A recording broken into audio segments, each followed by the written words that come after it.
WIIFTV PM. WIIFTBP. Media's just for you and me. WIIFTBP. Media's just for you and me.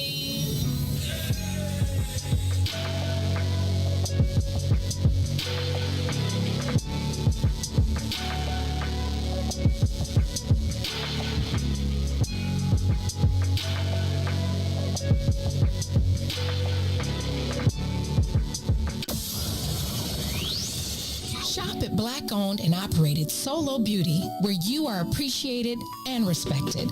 Located at 8158 South Cottage Grove, Solo Beauty can supply all of your black hair care needs. Solo Beauty is open from 11 a.m. to 8 p.m., Tuesday through Saturday. Maze Jackson, If you could make up a social media holiday, what would it be? Randy said National Don't Let No One Put You Down Day. No one. What you gonna do? So when they say something crazy, you slap them? Be like me said. Remy said a Jukathon Day. Man, we about 60 years old. I be done had a heart You gotta get your heart rate up. Okay, not that far. All right, Mario said my favorite one. My friends and I do what we call National Call Off from Work Day. As a business owner, I don't. You don't like that? Yeah. I don't like that one. Because I'm the boss of this thing. We got Marcus Garvey Day from Remy too. Oh, Marcus Garvey Day. All right, what will we do on Marcus Garvey Day? Call off from work. I'm going to need you to go ahead and come in tomorrow. That would be great. Okay? Yeah, right. Every black holiday has something to do with calling off from work. You're cool. How about National Join a Positive Black Organization Day? Because I don't want to be recruited. I don't want to be recruited and the brothers be like, thank you. Thank you. How about National Tell White People the Truth Day? Tell them how you really feel. You can't handle the truth. Why don't we call that National Black People Get Locked Up Day? I'm going to tell them there's an African-American man threatening my life. Hello. The most dangerous show in the morning.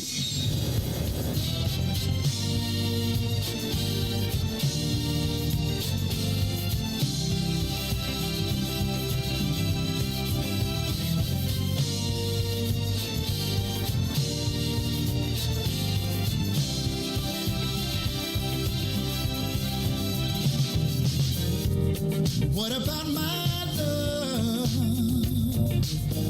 Seems you have forgotten love. I do believe that something went wrong somewhere.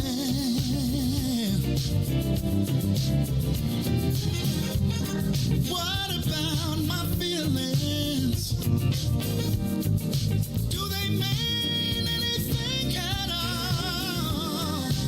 You got me so in love, I'm too blind to see. And that you got my love, now you wanna put me down. And that you got my love, got me standing on shame.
Put your hands together. Put your hands together.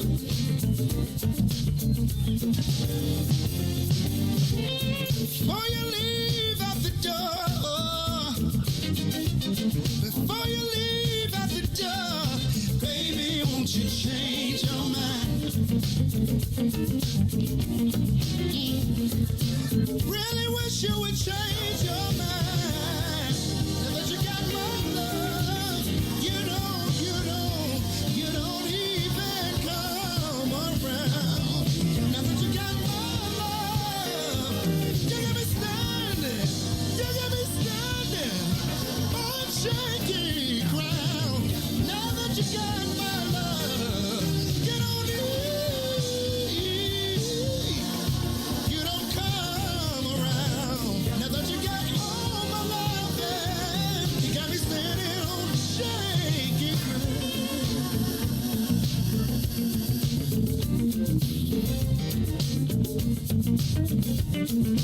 Put your hands together. Put your hands together. Oh my, I had a conversation with her. This is how it went. Before you leave out the door, before you leave out the door, baby, won't you change your mind? Oh, Lord have mercy. Cause I need you and you need me. I know it can be happy. Just wait and see. Baby, won't you change your mind? I'll do better if you change your mind. Now that you got my love, you don't even come around. Now that you got my love, got me standing on shake, yeah. Now that you got my love, you don't even come around. Now that you got my love, you got me standing on shaky ground.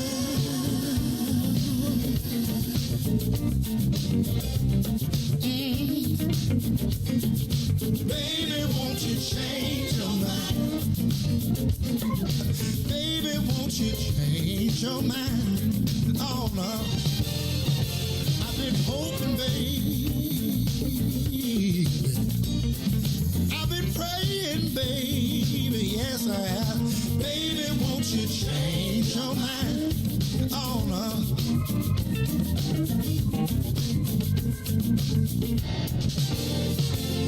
I've been hoping, baby. Yeah. I've been praying down on my knees, praying that you change your mind. Oh, Lord have mercy. I'll do better if you change your mind. WIFTBPM. You are listening to the most dangerous show in the morning. This is What's in It for the Black People Radio. Maze Jackson. Maze Jackson, the most vociferous advocate for black people in the world. For Ruthie Moore, for Todd Stoger, I am the host of the Maze Jackson Show, asking every single day, what's in it for the black people? And if you don't like it, you can still tell them Maze said, Mayor Lightfoot, man, we ain't accepting that. We ain't accepting that. Let's go. Yeah.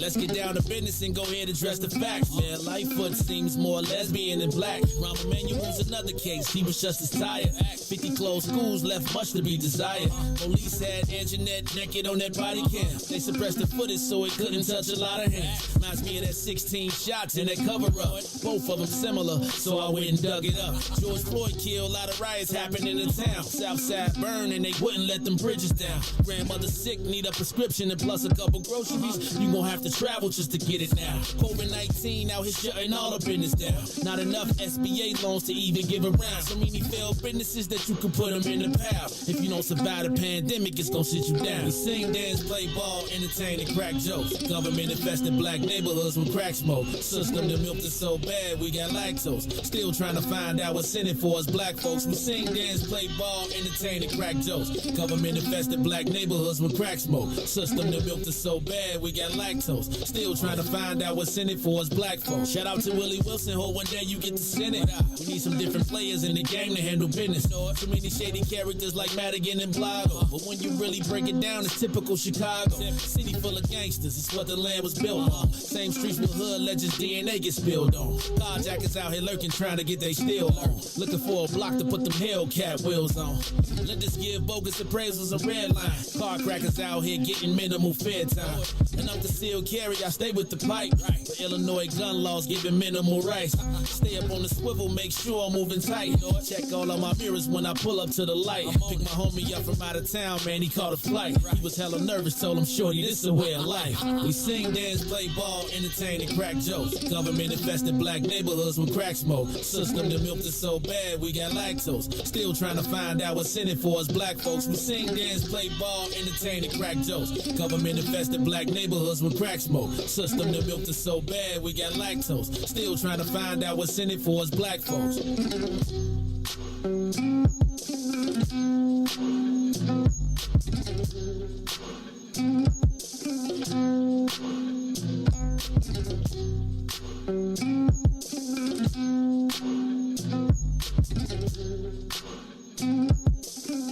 Wake up, Chicago!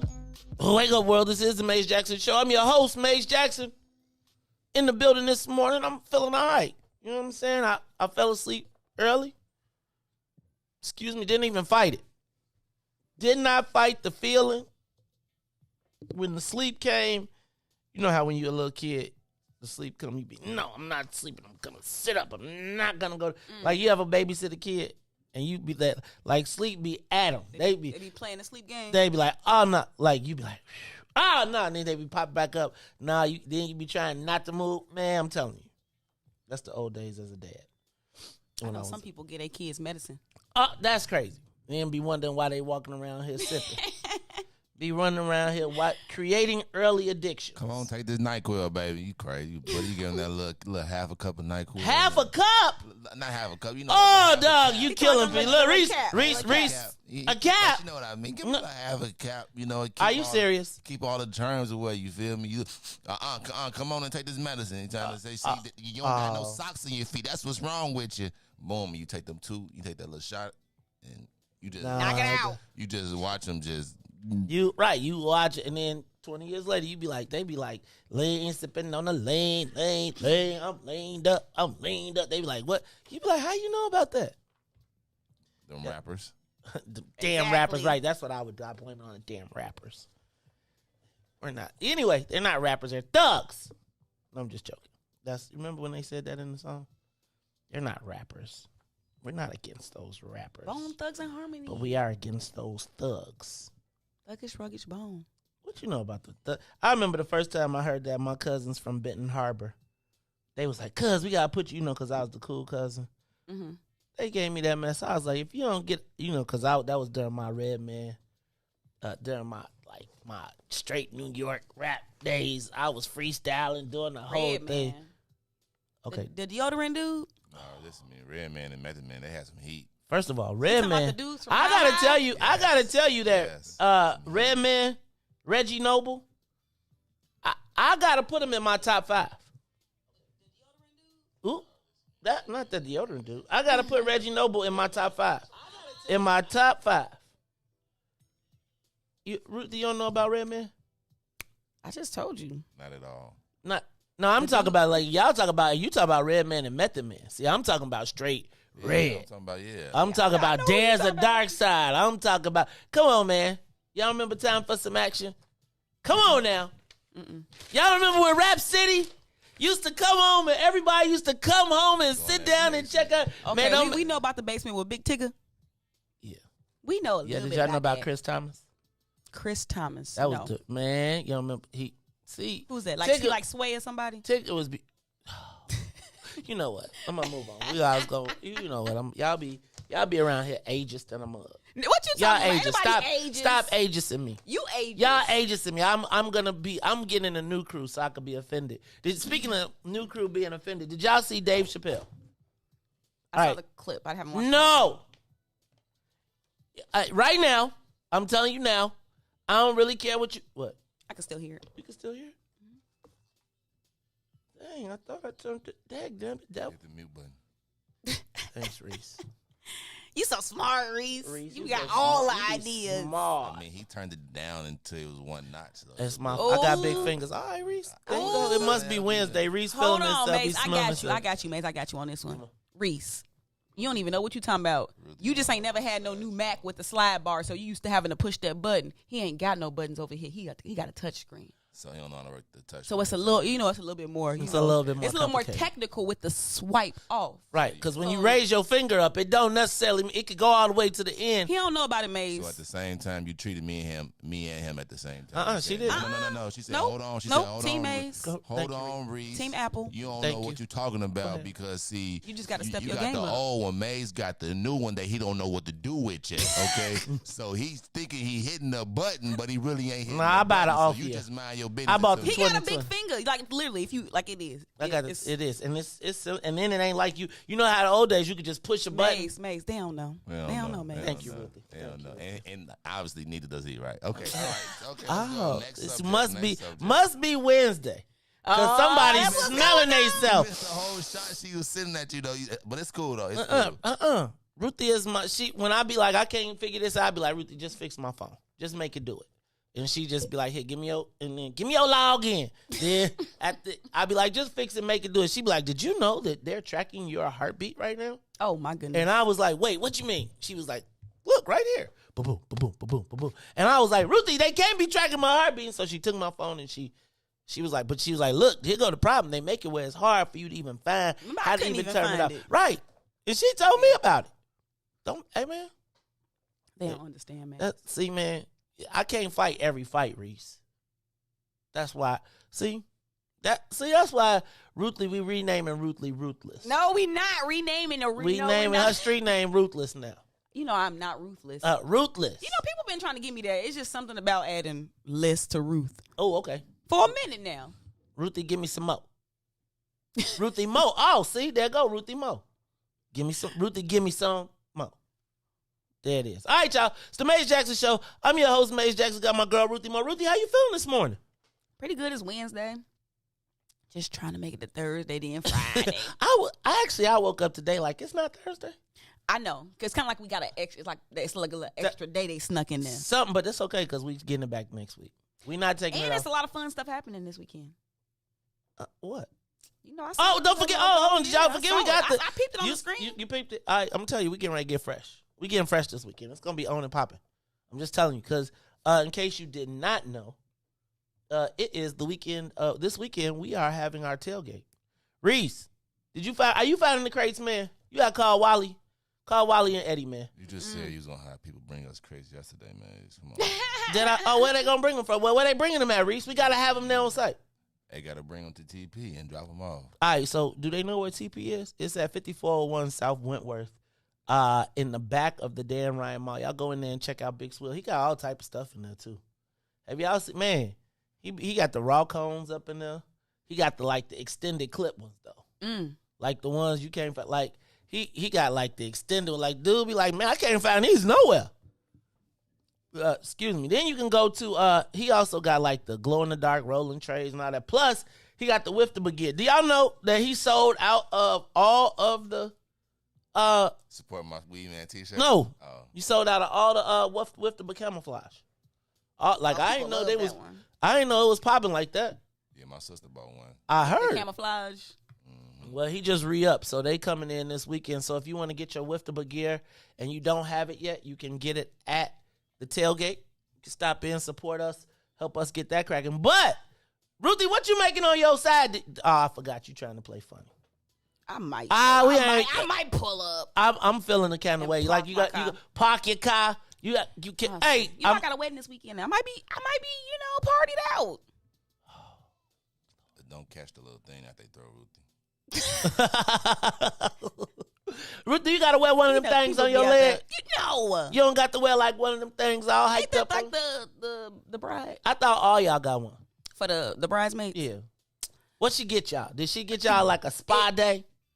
What she get y'all? She get y'all like a Tiffany necklace? See, this is one of them weddings that was supposed to happen during the pandemic. Mm-hmm. They done had a baby by now, ain't they? Not yet. Oh, damn. But by this point, I think they just show up. Oh, they was like, we paid for all of it. We done paid for it. You got to eat the food. Y'all okay. just show up. We already living together. We got married already, but y'all come put your clothes on. We gonna take these pictures. We gonna act like this. They gonna get a photo booth? You know what? No, I don't think. No. You know what? They originally wanted one, but somebody told me we should get a 360 photo booth. I was just gonna say that. You know.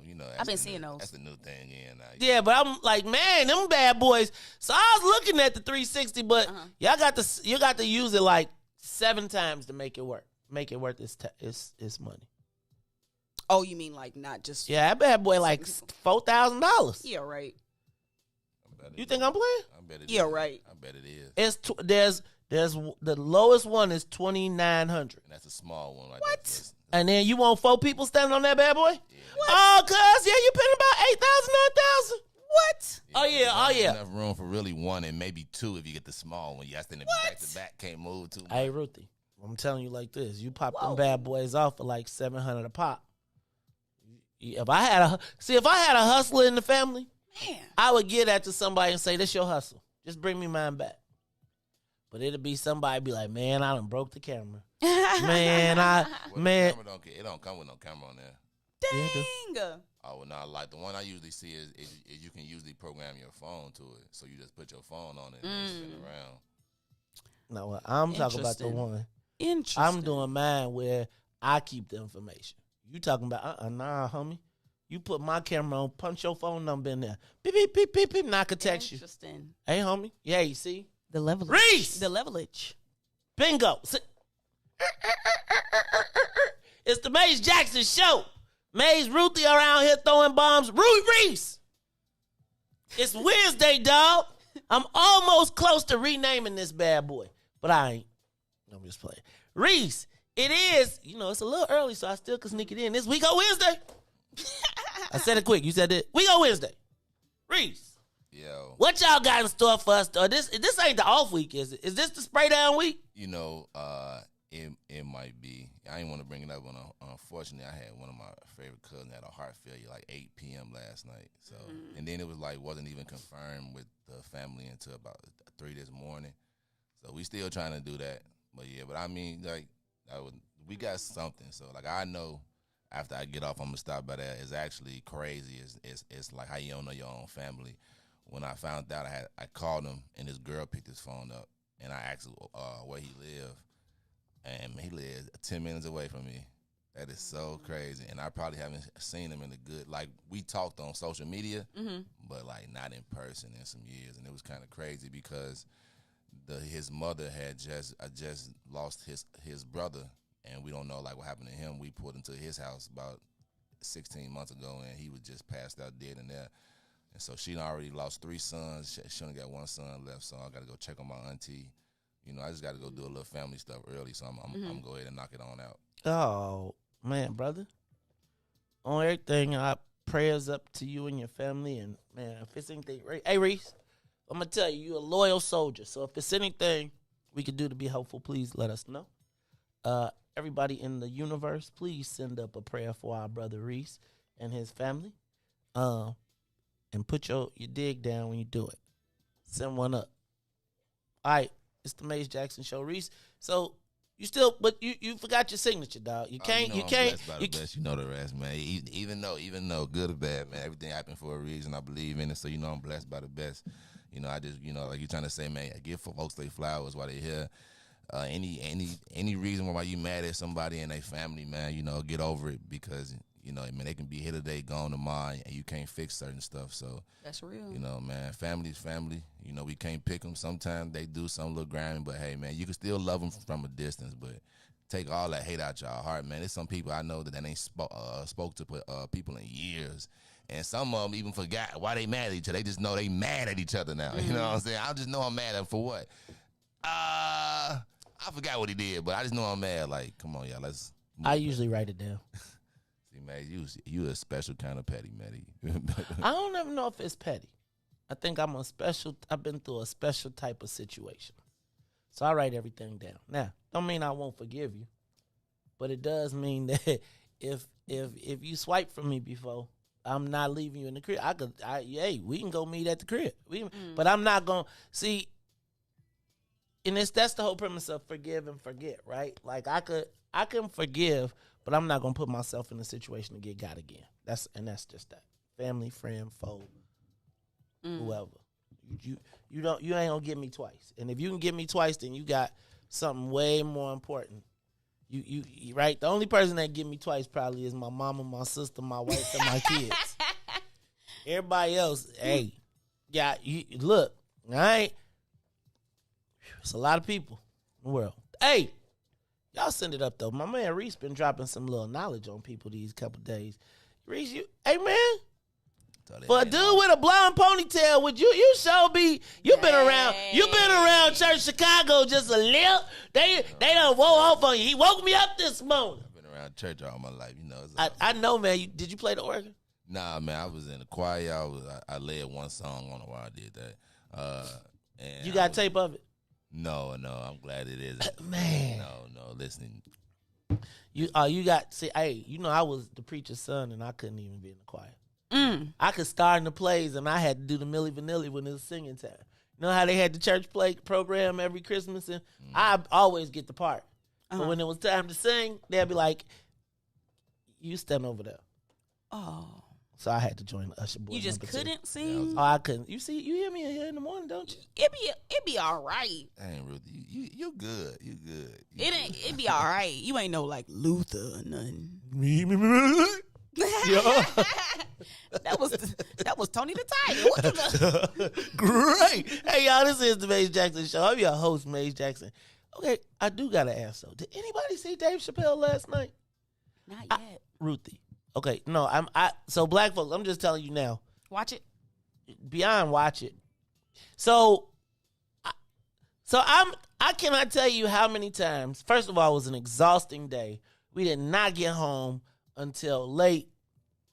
And we, you know how, so I zipped through Chicago tonight. First of all, welcome to everybody from WBGX 1570 AM. We appreciate you all being here with us.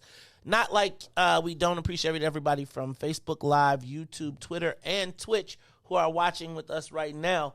But Ruthie, we came home late yesterday, flew through Chicago tonight. And then I pushed the Netflix button because I was planning on catching an episode of 30 Rock. And it was this Dave Chappelle thing, the closer. Ruthie? Actually, a lot of practical application. Mm-hmm. A lot of practical application. We're going to talk about it a little bit later on the show. I won't do too many spoilers, but we got to talk about it because I was in the mouth. Can I tell you that me and Carrie did this at least 20 times during the show? Did he just say that? Like, when you talk about sportsmen, like, I'm just here to tell you, I do partially feel like he had to be watching the Maze Jackson Show. I do. But I'm not that narcissistic. But when I say I felt like a kindred spirit, like he said what all of us are thinking out loud and said, and Ruthie, yeah. Anyway, you need to watch it tonight before tomorrow. Mm-hmm. It's the Maze Jackson Show. We're going to talk about it when we come back. Riis, let's get a little music, traffic, and weather, and then we'll be back. The Maze Jackson Show will be back after this break. Introducing your trusted source for high-quality black emojis, better known as Blackmoji. We believe black is beautiful, and that beauty should be reflected in the digital market. Now there is an app that does just that, starting with Black Greek letter organizations. Blackmoji D9 offers more than an emoji app. It is a cultural experience of black excellence. Download the app in the Apple or Google Play Store to access a specially curated catalog of emojis representing the Divine Nine. Use the emojis to celebrate Black Greek events, acknowledge current events, support social causes, and learn about esteemed Black Greek members who blaze the trail of Black history. A portion of every subscription goes toward a scholarship fund specifically for members of Black Greek letter organizations to help keep the legacy alive. Download the Blackmoji app today. And now, traffic and weather. Good morning. What's in it for the Black People Media family? The time is now 6:35 a.m. And I'm Riis the Ruler with your Chicagoland area traffic and weather report. Over the traffic. On the Kennedy O'Hare to the Loop, 29 minutes. Outbound to O'Hare is 23 minutes. On the Eden, inbound from Deerfield to Exchange is 35 minutes. Exchange back to Deerfield will be 27. On the Eisenhower, Thorndale to the Loop, 42 minutes. Back out to Thorndale will be 32. On the Stevenson from I-355 to the Dan Ryan is 43 minutes. Outbound will be 37. On the Bishop Ford, I-80 to the Dan Ryan is 1 hour. 29 minutes back out to I-80.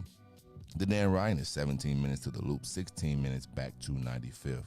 On DuSable, Lakeshore Drive South is 7 minutes, 55th to Jackson, as well as Jackson back to 55th. And 8 minutes north Randolph to Bryn Mawr, and Bryn Mawr back to Randolph. Today's weather, it is currently 66 and cloudy. Today will be a high of 70 with a low of 64. I'm Riis the Ruler. Now here is Ease on the Maze Jackson Show.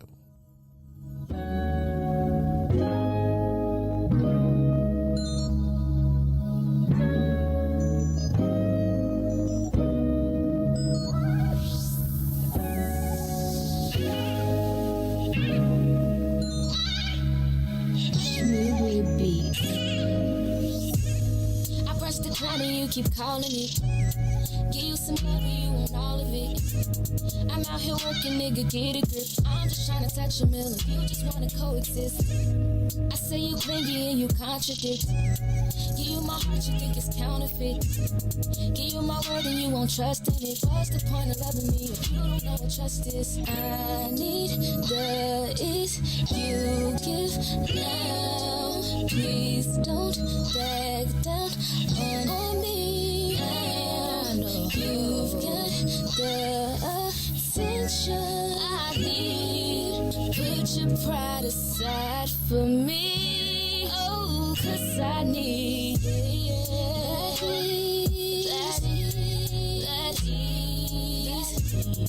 that ease. Put your pride aside for me. That ease. While I'm out trying to get that ease. Know that I need that ease. Put your pride aside for me, baby. You're insecure, it's driving me crazy. I'm trying to get it and you keep on saying you know my love is never enough. I put up with you for too long, now I'm over it. You want affection, I need money, I'ma call it quits. That is, that is, that is. Put your pride aside for me. That is. While I'm trying to get it, that is. That is. Put your pride aside for me. Side, put it aside.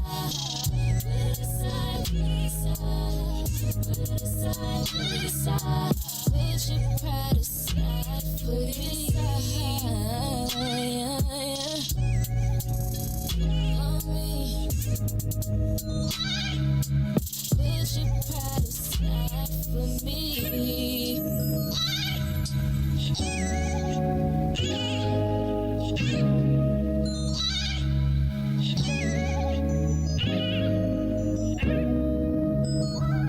You are listening to the Maze Jackson Show. I am your host, Maze Jackson.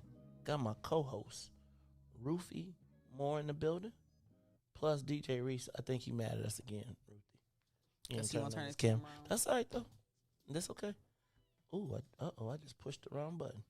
All right, it's the Maze Jackson Show. I'm your host, Maze Jackson. Got my girl, Ruthie Moore in the building. Got my man, DJ Riis the Ruler. You know he is blessed by the best. You already know the rest. And me, Maze Jackson, doing my thing. It is. Hey, shout out. Have I been telling y'all that YouTube has been kind of starting to try to take a run away with it a little bit? YouTube yesterday, they was at like 170, while y'all was on Facebook at 140. I was like, oh. I think the more we talk about stuff ain't nobody supposed to be talking about, though, they be moving to YouTube. So because they don't want to be, you know, I'm going to tell you, I believe if we could make people anonymous, I think our Facebook would be off the chain. If they could, you can't say nothing on Facebook, you know, you say anything. That's the thing, though. I'm saying that and know if you could be anonymous. Because think about how many people wake up in the morning to watch and not say nothing. Right? Just to look, just to get content, just to be like, yo, that's why I feel like we gotta have a weed out process. Because like if you don't mean me no harm, if you don't mean me no good, mm-hmm. then you should just pay me I'm okay with you paying for the content if you're gonna use it. Mm-hmm. Just pay me for it. Get a subscription. Yeah, I'm saying, would you subscribe to see Riis in the morning? And Ruthie, I just show up if y'all subscribe. Ruthie already told you what you got to do to get them. I'm not going on. I can't. I got to work out to go on OnlyFans, y'all. I ain't gonna even lie. No, you don't. I gotta take my shirt off. I'm an old man. Authentic. No, I'm an old man, right? It's called dad bod. Right, but I'm not for the I feel like you got the gray beard. I feel like salt and pepper. You can play it up. I feel like it's kind of like when you say like the whole daddy thing. Like, you know what I'm talking about? I know what you're talking about. That has some real bad connotations to me. It's a little weird to you. It's like, the last thing I want to be thinking about is a daddy in the midst. And call me what? A zaddy and a daddy. It's two different That's things. nasty. What's a zaddy? I've been hearing people say that, but I don't know what that is. What you talking about? An old man? Okay, well, all I know is if that's on your list, I got questions for you. Like if that's on your requirement list, like call me daddy, I gotta ask. And now, especially after the R. Kelly, you really got questions. You got issues. That's true. And I think that's kind of crazy, man. Hey, man, I represent. In Africa, they tell me I have a success curve. You're like, you ain't in Africa, though. But no. What is that, man? In Africa, when you got a belly, right? Oh, they be like, that means you eating every night. They be like, I am coming to your house tonight. I can't with Ruthie, man. I am coming to your house tonight to have some. Did you say we having steak? Your accents be fluctuating. They be on other I'm continents. Like, just now he Maison and Maison. Hey y'all, I feel in an offensive mood today after Dave Chappel pulled that last night. I feel like we got the right to offend everybody. Like I do. Because after listening to him yesterday, I was like, wait, when he was like decades, okay, I'm not going to spoil it, but I am going to spoil a little bit of it, but I'm going to save it to 8 o'clock so y'all can tap out if y'all want to. But if y'all saw it, and I'm not going to tell you the jokes, but the themes, the themes. Oh, my God. All right, y'all, it's the Maze Jackson Show. Let me run through some of these headlines. Did you see the battling press conferences of Mayor Lori Lightfoot and Kim Foxx? I think the mayor is punching down on Kim Foxx. I learned about punching down yesterday on the Dave Chappel show, so I'm going to use that a little bit. Punching down. Do you know about that? You know what punching down is? Ruthie, you know about that? Nobody told me that was a thing. What you know about punching down? What is punching down? You know, I know about it just from the context of Like, just because you can don't mean you always should. Bam! Okay, well, that too. I think that the mayor is trying to make Kim Foxx the easy target of the violence. And I think that we're going to talk about it because she is punching down on Kim Foxx right now. And I just got to ask, do we want criminal justice reform or not? Now, I told y'all yesterday that whole mutual combatants thing wasn't going to play well. That's a poor messaging moment. But even if it's legal. But we really got to start thinking about, do we really want criminal justice reform or not? Because the mayor, I got to save it. Because the mayor be like, you could see the mayor like, we made it a practice of framing mugs. No, when you read her statements, and I got to tell y'all this. Let me say this very quickly, because I think I wrote her name down. Wait. Bear with me. Dang it. I lost her name, but I wrote her name down. There is a reporter in the Chicago Sun-Times we got to start watching for. Ooh. Her name is Cheyenne. Ruthie, if you can, go to the Sun-Times story on Marsha Fudge that happened, and give me the name of the author of that story. Cheyenne, I want to say Cheyenne Harris, but I feel like I might be being bogus if I say that. But Cheyenne, we got to start watching her because her stories you can distinctly, when I read the story, I was reading it like, this person seemed like they know what to be catching. And then when I got to the name and saw what her name was, I was like, and it's a sister too. So we got to check her out because that story she wrote about Marsha Fudge was something else. Cheyenne M. Daniels. Cheyenne M. Daniels. Yeah, we got to check her out. Y'all got to check her out, start subscribing, sharing her stories. We got to get her in here because we got to meet this reporter because two stories I saw where she wrote and she caught all the good stuff that I was like, dang, you caught that as a quote? We need to talk about it. So I'm going to build a whole little show around them quotes because it'll help you understand. It will help you understand what I was talking about the mayor punching down. Did you see you all know the White Sox is in the playoffs. I need some playoff tickets. Anybody going to the White Sox playoffs or got some tickets they want to go? You going? Man, I'm still trying. I want one of them Southside jerseys. I'm still trying to get a Southside jersey too. But I want to go to the playoffs. I think the morning show needs to go to the playoff show. I think we need to go. I really wish somebody get. They're gonna be at. We should go to Houston. Oh, no, Texas. I ain't going to Texas, Maze. You ain't having no babies. But I ain't. You ain't birthing no babies. You never know. Dang, in one night. You never know. Then I'll be beat. Somebody trying to sue me. Look, y'all, we gotta go see the White Sox. I don't know. We should take Riis because Riis be acting funny at the game. You know, what he be doing? He be wearing Cubs stuff. He wearing Cubs get out. Are you serious? Not to the. I did that too. I support Chicago. See, he gonna be supporting from the TV. I'll be like, man, I would go get us box seats, and you gonna come be disrespectful like that? How is that disrespectful? See, I'm just see. Okay, there you go. See, Riis. See. You can't Riis. You can't come to the White Sox home like we get. You know, we can't be guests at Reinsdorf or something. And you come rolling in, You know what I'm saying? I mean, I'm a bad man. Like, when I went to the Riis show, I didn't wear my White Sox. I didn't wear no Cubs, but I sure didn't wear the White Sox. But it's all good. It's the Mace Jackson Show. Check this one out. Did you see the story about Eric Ferguson in the mix? You know, remember Eric and Kathy? Then it became Eric. Yeah. Well, he is being accused of being, now it's the third case of sexual abuser stuff going on with him. And they said he protected it. You know, Ruthie, I'm going to say this in a way that I hope I don't mess up. No, I'm not even going to say it. I'm going to move on. Good decision. I'm going to move on. Again, Cheyenne Daniels. Yeah. Did you see the story about, did you see the story she did on Marsha Fudge's visits? And did you see the contrast? You know, she just graduated from Northwestern. Yeah! So she's fresh. She got fresh eyes. They have not fresh eyes. She was out at the complex. Like, I really don't understand. So here's what I gotta figure out. Who were the people who thought that it was a good idea to go to Concordia Place for Marsha Fudge.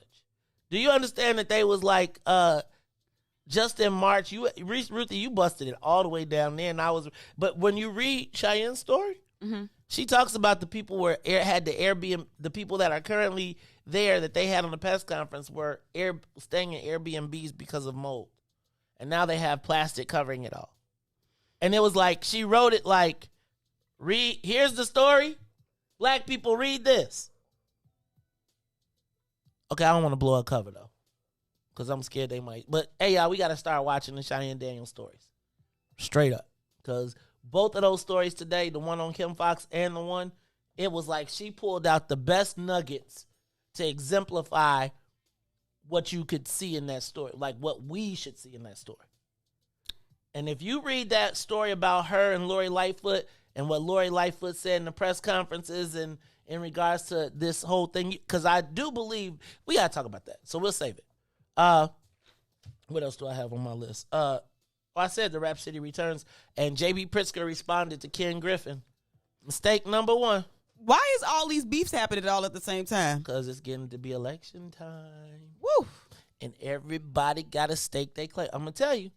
Now, watch how many more community forums we start to have. Watch how many town halls. Watch how many. Everybody. I told you it's Negro audition season. It's not just for Negroes, though. It's for white people, too.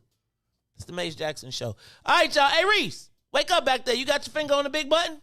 Get ready, because I'm ready to do the question in a minute, because I know we already passed 6:30, so it's 6:49. So we got to do it. It is time for the Mace Jackson social media question of the day. Give me the big voice, Riis. You ready? It's time for the social media question of the day. Be ready. He asked me, was I ready? I say, if I'm ready, you stay ready. Yeah, man. It's the Mace Jackson Show. I'm your host, Mace Jackson. Social media question of the day. Where do black people have the power to discriminate? Don't blink when I say that. I was just thinking about this. So Dave Chappelle had me feeling all type of black power-ish yesterday. Mm-hmm. And then feeling all type of black power-ish yesterday. Did we take the soul plane off? We didn't. I saw somebody put an airplane up. So before I continue this, Riis, put the gas in the jets. Let's get this bad boy up and away. This is the Mace Jackson Show. We flying. We flying higher than a kite.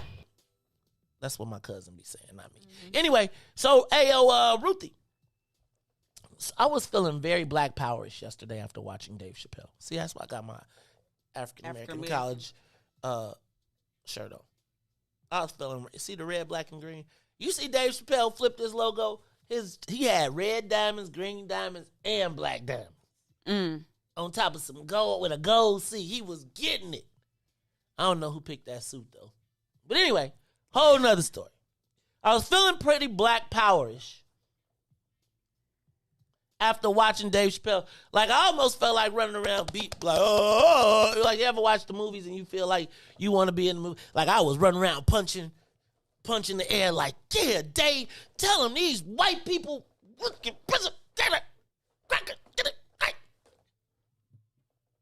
then I was like, you know what, we going to show these white people.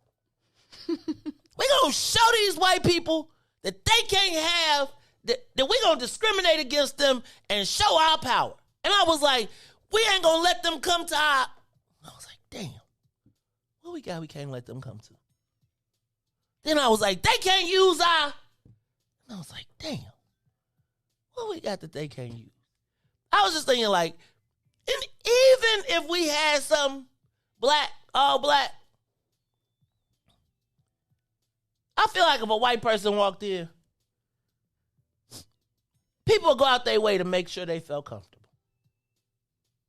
And so I just want to ask the social media question of the day. Where is it that black people can discriminate? We had a power to discriminate. Now, before you say, where the hell is he going with this?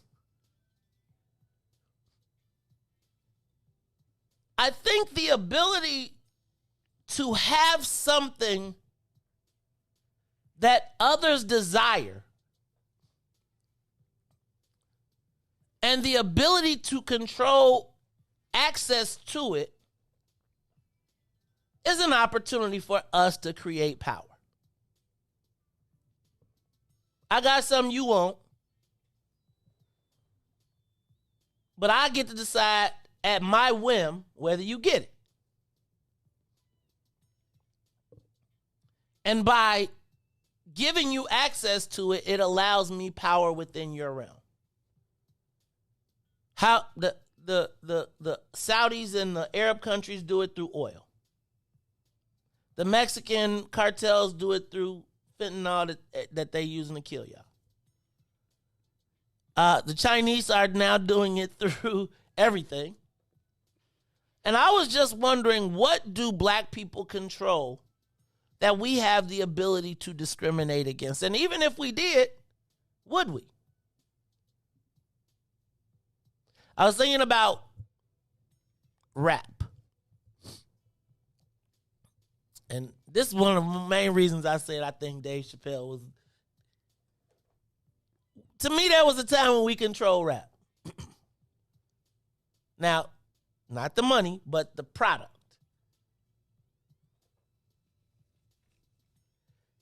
And when we controlled it, at the point when we realized that it was something that we controlled, right? That was during, and this is during the golden era of hip hop, and you may say bad, things, but during the era of Rockefeller Records through Cash Money, when Master P first started selling, when Luther Campbell, right? When the people in play recognized that they controlled the product, we created a multi-billion-dollar industry.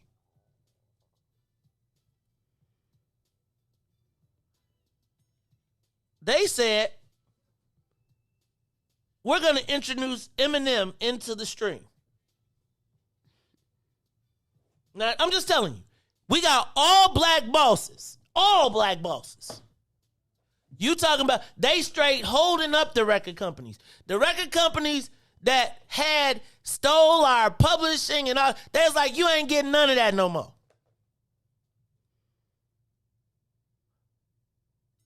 They give you Eminem. Y'all say there's, Riis, could you open the door? We got a guest. Gian Foreman's here. Open the door. What do we control, though? So they give you Eminem, and we got ninjas around here talking about he the best rapper ever. Black people. You got Jay, you got Kendrick, you got all these people. And our power goes to, and then the next biggest dude who comes along, who they blow up, 50, gives his credit and props to the white boy. So the social media question of the day is, what do we have that we control that we can discriminate against? That we can discriminate with? Do we have the power to discriminate against anything? Against anybody? For anything?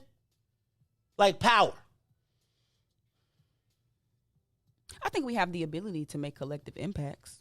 I don't like how you said that. What that mean? Like, I think we can make collective impacts. Like, I'll give you a good example. The NFL and the NBA boycotts. When they was about to, when they shut it down, at least for that one game, they was like, we ain't playing. Mm-hmm.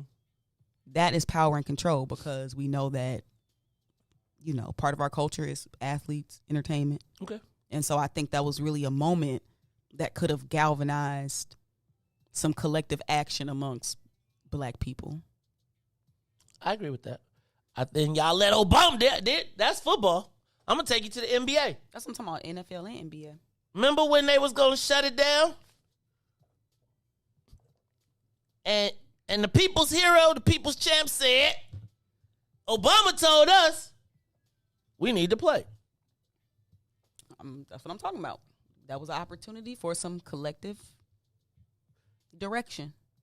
Unfortunately, I do think that we do have major problems, though, when we do have to look toward athletes and entertainers to tell us, quote unquote, what to do. I agree with that. I think that the most and quite frankly, they tend to be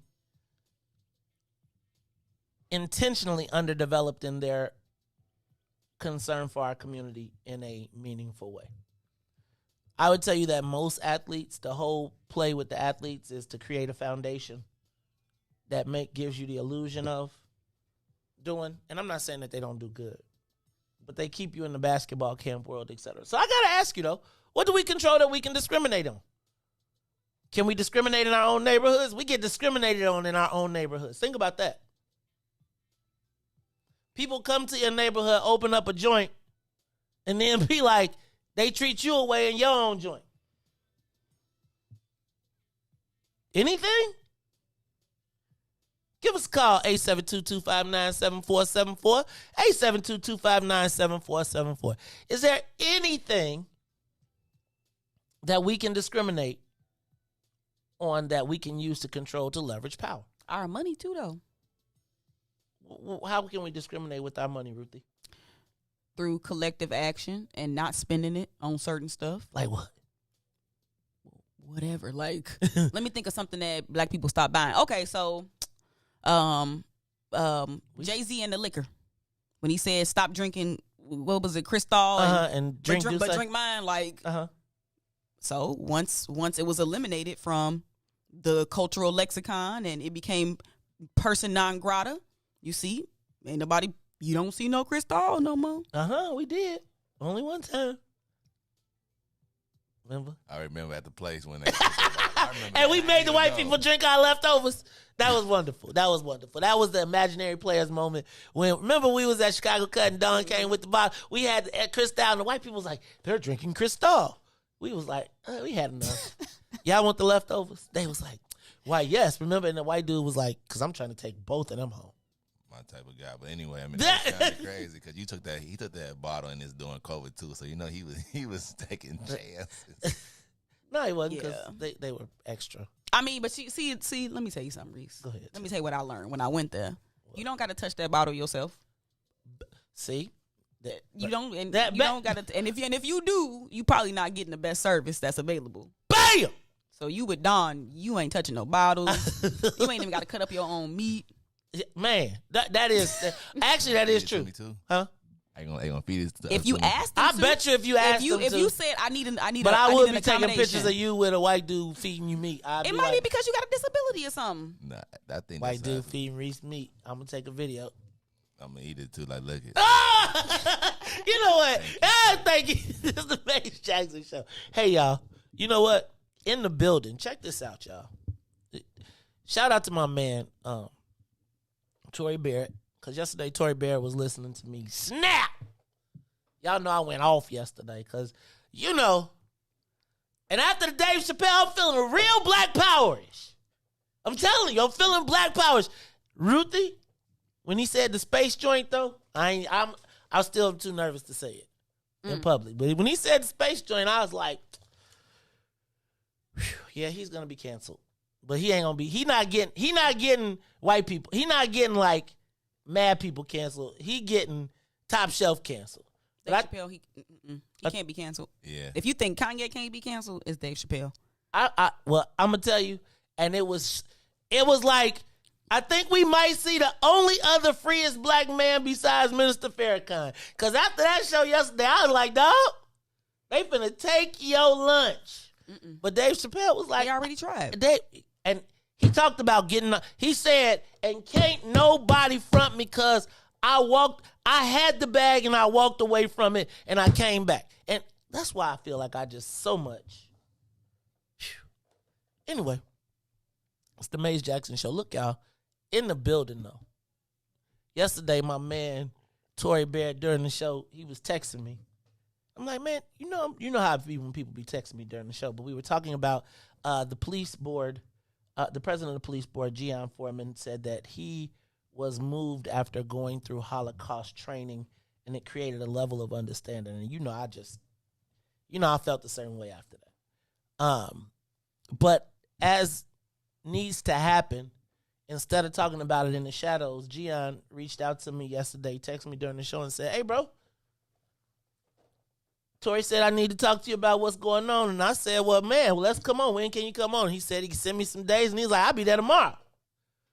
So up next, when we come back from this break, we are going to be talking to the president of the Chicago Police Board, Mr. Gian Foreman. We're going to be talking about these police relations. I want to talk about the Holocaust Museum and the training because that got me off guard. But I think when we got this brother in here and he is the president of the police board, y'all remember last year during the uprisings, he, as the president of the police board, the police hit him with a baton 5 times. He the president of the police board. It was like one of them still OJ moments. So I got to recognize that the brother has a level of credibility and still got to recognize he's a black man. And so I got to wonder how after that experience do we find this happy medium or find the integration between the police and the black community and rationalize it with the criminal justice reform with all of the violence that is going on. Hey, y'all, stay tuned. When we come back, we're going to be talking to Gian Foreman, president of the Chicago Police Board. It's the Mace Jackson Show. We'll be back. WIIFTBPM. The Mace Jackson Show. We'll be back after this break.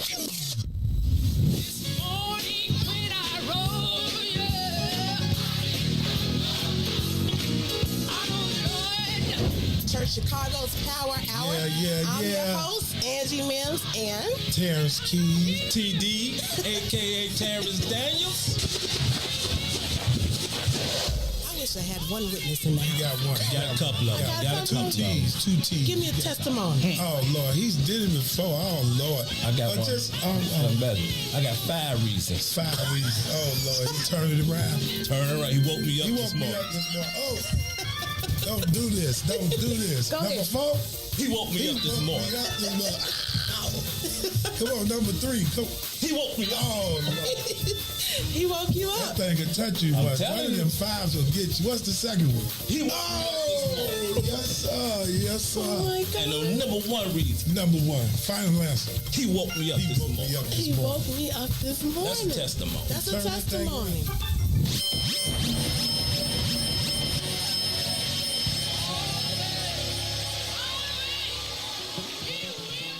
And now, traffic and weather.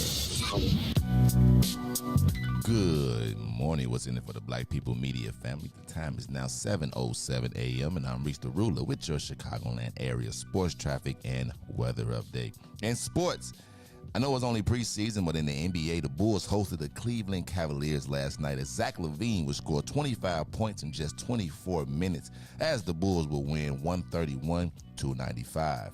Now over to traffic on the Kennedy. O'Hare to the Loop is 40 minutes. Outbound to O'Hare is 23 on the Eaton. Inbound from Deerfield to Exchange will be 46 minutes. Exchange back to Deerfield is just 27 on the Eisenhower. Thorndale to the Loop is down to 52 minutes. Back out to Thorndale is 35. On the Stevenson from I-355 to the Dan Ryan is 55 minutes. Outbound just 34. The Bishop Ford 1 hour from I-80 to the Dan Ryan. 29 minutes back out to I-80. The Dan Ryan is 22 minutes to the Loop. 15 minutes back out to 95th. On DuSable Lakeshore Drive South, 55th to Jackson is 9 minutes. Jackson back to 55th is 7. On the north side of things, it's still locked in at 8 minutes. That's Randolph to Bryn Mawr and Bryn Mawr back to Randolph. Today's weather, it is currently 66 and cloudy. Today will be a high of 70 with a low of 64. I'm Riis the Ruler. Now here's Valerie on the one and only Mace Jackson Show.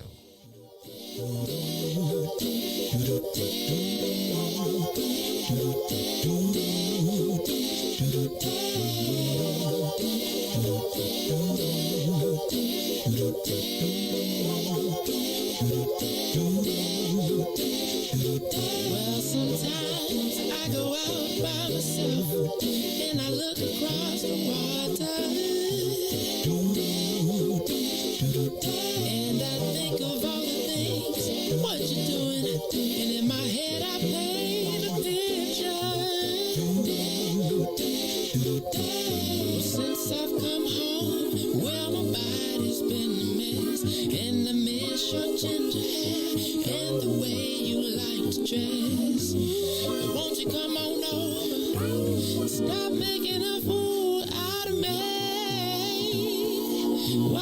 you come on over, baby? Back to the Maze Jackson Show. You are listening to the most dangerous show in the morning. This is What's in It for the Black People Radio. Maze Jackson. Maze Jackson, the most vociferous advocate for black people in the world. For Ruthie Moore, for Todd Stoger, I am the host of the Maze Jackson Show, asking every single day, what's in it for the black people? And if you don't like it, you can still tell them Maze said, Mayor Lightfoot, man, we ain't accepting that. We ain't accepting that. Let's go. Yeah.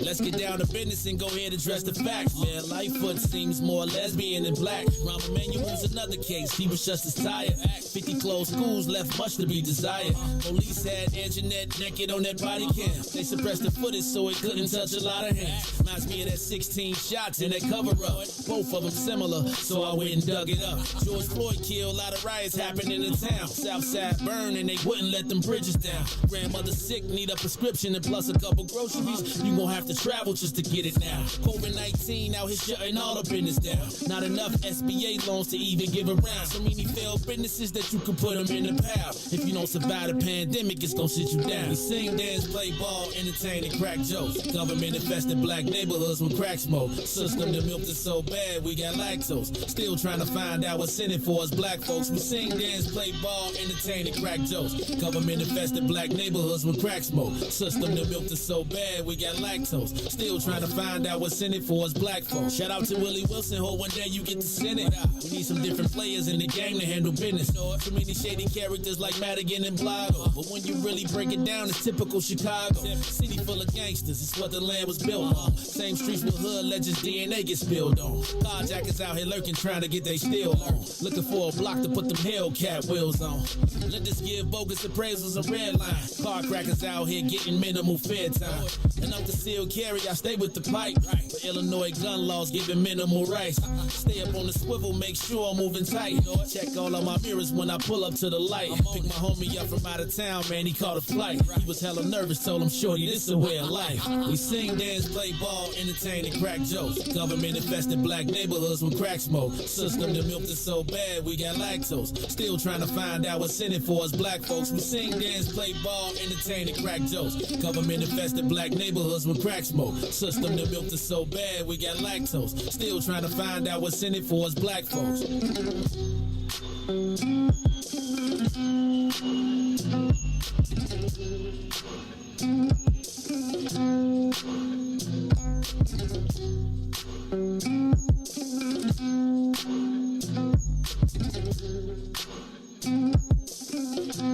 Wake up, Chicago! Wake up, world. This is the Maze Jackson Show. I'm your host, Maze Jackson. Got my co-host, Ruthie Moore, in the building.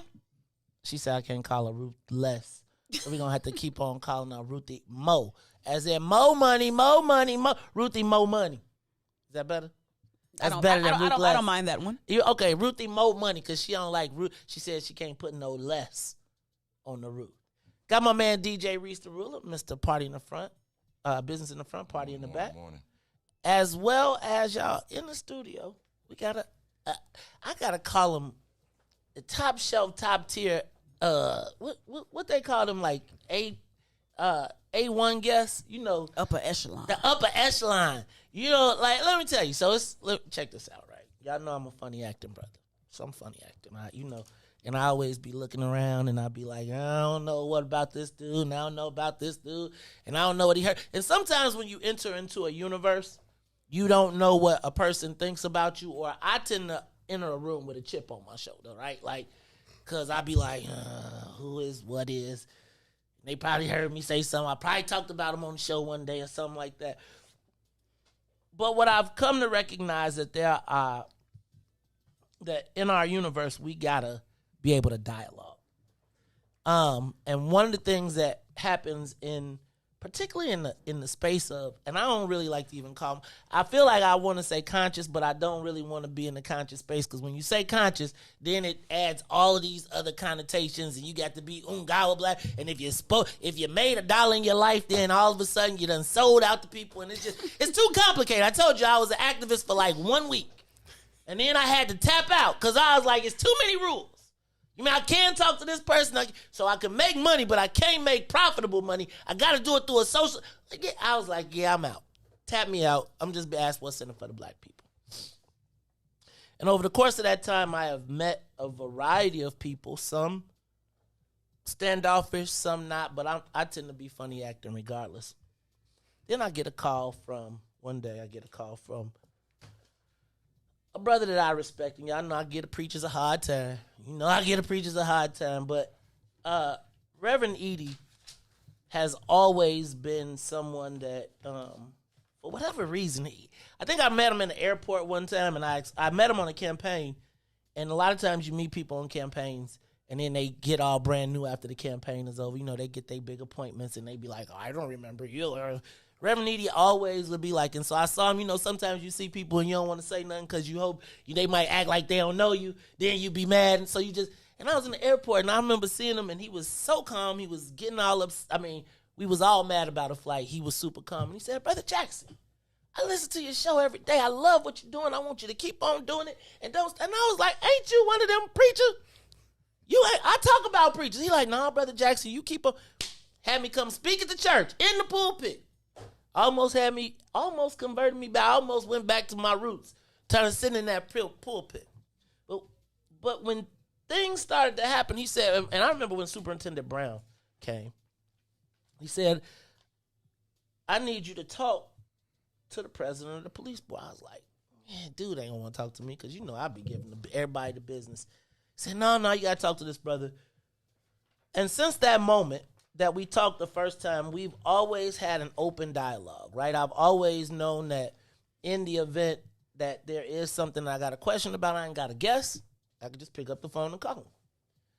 So, brother, I'm not going to even lie to you. Yesterday, when we went through the paper and we saw you said that, let me back up. Stop.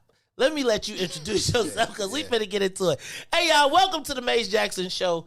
Brother Guion Foreman, he is the head of the Chicago Police Board. Yes, sir. First of all, tell us a little about yourself and how does a brother get that job? I grew up in Chicago, grew up on the South Side.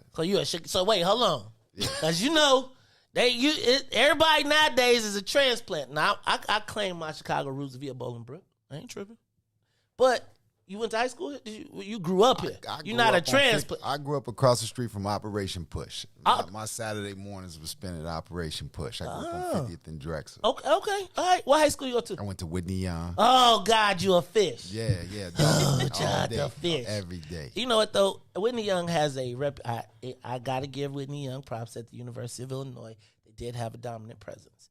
Talk to me about, so you went to Whitney Young. And then where'd you go to college? I went to Florida A&M. I'm rocking the orange and green today. Okay, fam, you. All right. And then you came back to Chicago to do what? Yeah, so when I originally moved back to Chicago, I worked in marketing and ultimately ended up going to business school at the University of Chicago. Okay. I won the highest award that they had as a student. Okay. And I won the highest award that they had as an alum. Okay. I try to always make my presence felt wherever I'm at. Good stuff. And but how did I end up on the police board? I'm currently the president and CEO of Emerald South Economic Development. Shout out to that. Hey man, next time we need to be on the Lift Up program. We need some internets around here too. But congratulations on that program. The point is that we're gonna talk about this as we start to talk about the comments that I made. Mm-hmm. But the point is that we got to start chipping away at these deficiencies that we have in our community. Broadband should be no different from if I live in an apartment building and I got electricity and I got water and I got heat, I should have broadband. That's the point where we at with it. But I was volunteering at South Shore High School, working with 5 young men. 3 of them had been touched by the justice system. Okay. I was an entrepreneur some shorty days. Okay. And so the principal from South Shore asked me to come work with some of his young people. I started work with them. We started doing some businesses. My kids was making $400 or $500 a day in school. One of my mentors said to me, man, you need to be impacting the city on a bigger level. And I was like, all right, how? And about 3 weeks later, I get a call from Mayor Daley's office. I'm a Daley appointee originally. Okay. Oh, dang, you done. All right, who's your mentor? Well, my mentor was a guy named Grayson Mitchell. Oh, go ahead. Grayson was the former press secretary for Harold Washington. So then he called one of his people, Demetrius Carney, who was the president of the police board. And then I got a call from Mayor Daley's office, and they're like, man, we want you to be on the police board. I'm like, man, I'm a 35-year-old black man. You choosing the wrong person. You know, I don't know nothing about the police or anything like that. It's like, man, look, it's an important role. Kind of explain to me what the role is. The police board has 3 primary functions. We recommend policy. We deal with the most serious of disciplinary cases. Back then, it was anything over 5 days of suspension. Now, today, it's anything over 30 days of suspension. 30 days suspension all the way up to termination. And we selected 3 candidates for superintendent. And so I said, all right, well, look, you know, if I'm going to do it, then I'm going to do it and I'm going to be official. You know, I'm not coming in and you know, I can honestly say to date that I've never felt any political pressure since I've been on the police board. And so, so I served on the boards. I don't know, it's been 10, 12 years now. And ultimately, I've served as the vice president under now Mayor Lori Lightfoot. Okay. When Lori was the board president, I served as her vice president. Okay. So what's the difference between the police board and COPA? Sure. And like there's a whole bunch of I feel like there's like a bunch of initial groups, and every time something happens they change the name of it or something. So I know that there's the police board. Yeah. What is that in relation to COPA? So police board is ultimately like the judge and the jury of these cases. So COPA will go investigate cases where there's been an allegation of mistreatment by a member of the public. That's their job to go and investigate it. Okay. They put the case together, then the superintendent will ultimately file the charges and say, Officer John, you know, I'm recommending 30 days of suspension. The police board will there'll be a hearing, and it's our job to review the hearing. We watch a video, we read the transcripts, and ultimately, 9 of us, we talk about it. Okay. And we ultimately make a decision of guilty or not guilty. If guilty, what is the punishment? So okay. Internal affairs inside CPD, they also have a role, but that's more breaking internal rule. Internal rules is hard to say because it's all internal rules, but internal rules that's not dealing with a member of the public, that's internal affairs. Okay. Dealing with a member of the public, that would be COPA. Okay. That's a general kind of explanation. Okay. So tell me where you were in this process during Laquan. What job did you have in Vice that process? President.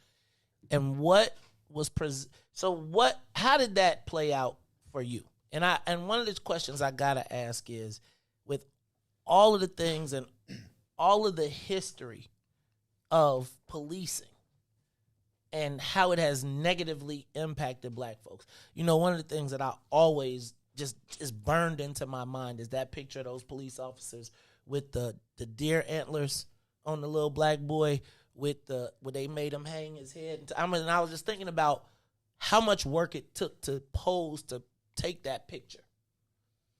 And knowing that history, talk to me about how do you make those two things jive? Because it feels like the police board, in some cases, tends to be, I don't know, in the past, it seems to have covered for the criminal acts in there. And as a police board member, have you ever, as the president or as a member? I threatened to quit so many times, man. I can't even tell you how many times I threatened to quit. But at the end of the day, it's 9 individuals. Okay. Right? And everybody brings their own bias, their own perspective to it, right?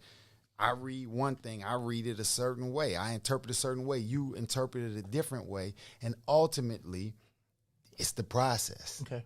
That was the case. That deer antler case. That was one. Did you have to do that? I had to do that. What you do to them? Did you? Please tell me you cooked them punks. I don't remember what happened. Okay. I remember it was controversial because not everybody on the board voted guilty. So I do remember it was controversial. Okay. Yeah. But no, so you asked about Laquan. So yeah, I was on the board at the time, but not only was I on the board, I was the executive director at that point in time of Greater Southwest Development Corporation, a CDC on the southwest side of the city in the 8th District. So I know the commander. Okay. We get a call a couple of days later, Gary McCarthy, like, hey, we're doing a community tour. Come on out. We want to talk to you. And the words that were being said were beautiful words. Man, we need to make amends. Community. And months later, we find out about this. Okay. You know what I'm saying? So it had nothing to do with me really as a police board, but more as a community member feeling like I was duped. Okay. You know? Talk to me. So right now, and then I'm going to turn it over to Ruthie in a minute. So how we got here, and I'm going to be straight up, is yesterday when I read the comments. So let me make sure I'm clear. I was under the impression that the police had to go to Holocaust training because of the statements that the guy said about Nazi Germany and the shot. What's his name? Catanzaro. What brought this, elevated this to me, and I'm guessing, and I'm gonna tell you, I traffic in a little rumor and innuendo. So I assume that that Holocaust training coincided with some of that action that happened. Consent decree. So as a part of the consent decree, police department has to do training, COPA has to do training, police board has to do training. Part of the reason you want us to do training is because it's our job to recommend policy. Okay. How can I recommend policy if I'm not a policy expert? I have to understand real issues. I have to get certain trainings. And so one of the trainings that was suggested to us was training done by the Holocaust Museum on policing in Nazi Germany during this period of time. And so you said to me, man, what can the Holocausters tell us? And let me make sure I get that right, because I'm gonna break it down for you. I'm gonna break it down for you. So I was asking myself the same question, but so it during the Holocaust, it was multiple kinds of police. A lot of us, we heard of the term the stormtroopers. That was one of them. But they had 3 or 4 different kinds. They each had different roles. You could say that that's CPD or the county police or the state police or the blue shirts or the white shirts, right? Okay. And they kind of broke it down for us like that. The laws were written to say it's okay to burn a church, but it's not okay but you got to save the Torah, right? And so they broke down little things. It's okay to arrest a Jew under the age of 35, but if it's an old person, leave them alone. Or it's okay to arrest somebody in this neighborhood, but not in that neighborhood. And so the parallels to the things that we see in our communities, right? A police officer, if he saw an injustice, he could just say, yo, I don't feel good about this. I want to go to a different position. He didn't have to go report somebody, right? If the rule said it's okay to burn a church and he stopped somebody from burning the church, does that make him a hero? You know? And so it was no good answers, right? But it made you really question, like, are the laws really set up appropriately? Are the police enforcing laws that are appropriate? You know, I heard it on the song. So much been done to us that we got lactose, right? And so that was a part of what I got from the training, to think about the parallels of those things, how injustices were done then, how it was state supported, and how do we not let those kind of things happen again? I think it's some of the things that you speak about regularly that we run into. So I'm gonna ask this, and then I'm gonna let Ruthie talk too. So I here's one of my challenges, and this is me and you. You have a level of status that transcends blackness in the city, and doesn't take away from you being black, right? As the head of the police board, That joint. I'm gonna stop you. I know this is your show. I'm gonna stop you for a second. Go ahead. About 2 months ago, I had a meeting with the mayor. Mm-hmm. I go into City Hall. How you doing? I have a meeting with the mayor's office. Let me see your ID. Police officer's like, you have a meeting with the mayor's office. I said, yeah. I said, okay. Who at the mayor's office? I said, the mayor. He calls upstairs. Meeting for Guion Foreman? No, nothing on the list. I said, tell him it's Guion Foreman, president of the police board. He hangs up the phone. Sir, this is a serious problem. You're impersonating a city official. Sir. Right? So, not really. Not really. I run into the same thing everybody else runs into. So, no, but that's not where I was going. So, I think that, Guion, you are, first of all, let me just say that your reputation in the universe is impeccable. Like, from the old man to everybody I talk to, and it's part of why we got to have this dialogue, because I would tell you, Black Chicago, this brother is on our team. I've seen it in many occasions and circumstances. For me, and I think where we hear specifically on What's in It for the Black People media, you have a position that transcends everything. Like, transcends Black, white, Asian, Latino. You got 9 members on the board, but that's whole to reflect the diversity of the city. It is a challenge when, with the history of slavery, with the history of just how we've been treated, the lynchings, the museum. For me, what jumped out, and it blows me that the paper reported, if that's what they reported on the story, it blows me that when we got the platform, it almost felt like the credibility of our pain had to come through the Holocaust Museum, as compared to like, hey, Joe, we got our own damn story. I don't need to talk about, and when I read, being in the Holocaust Museum helped me understand.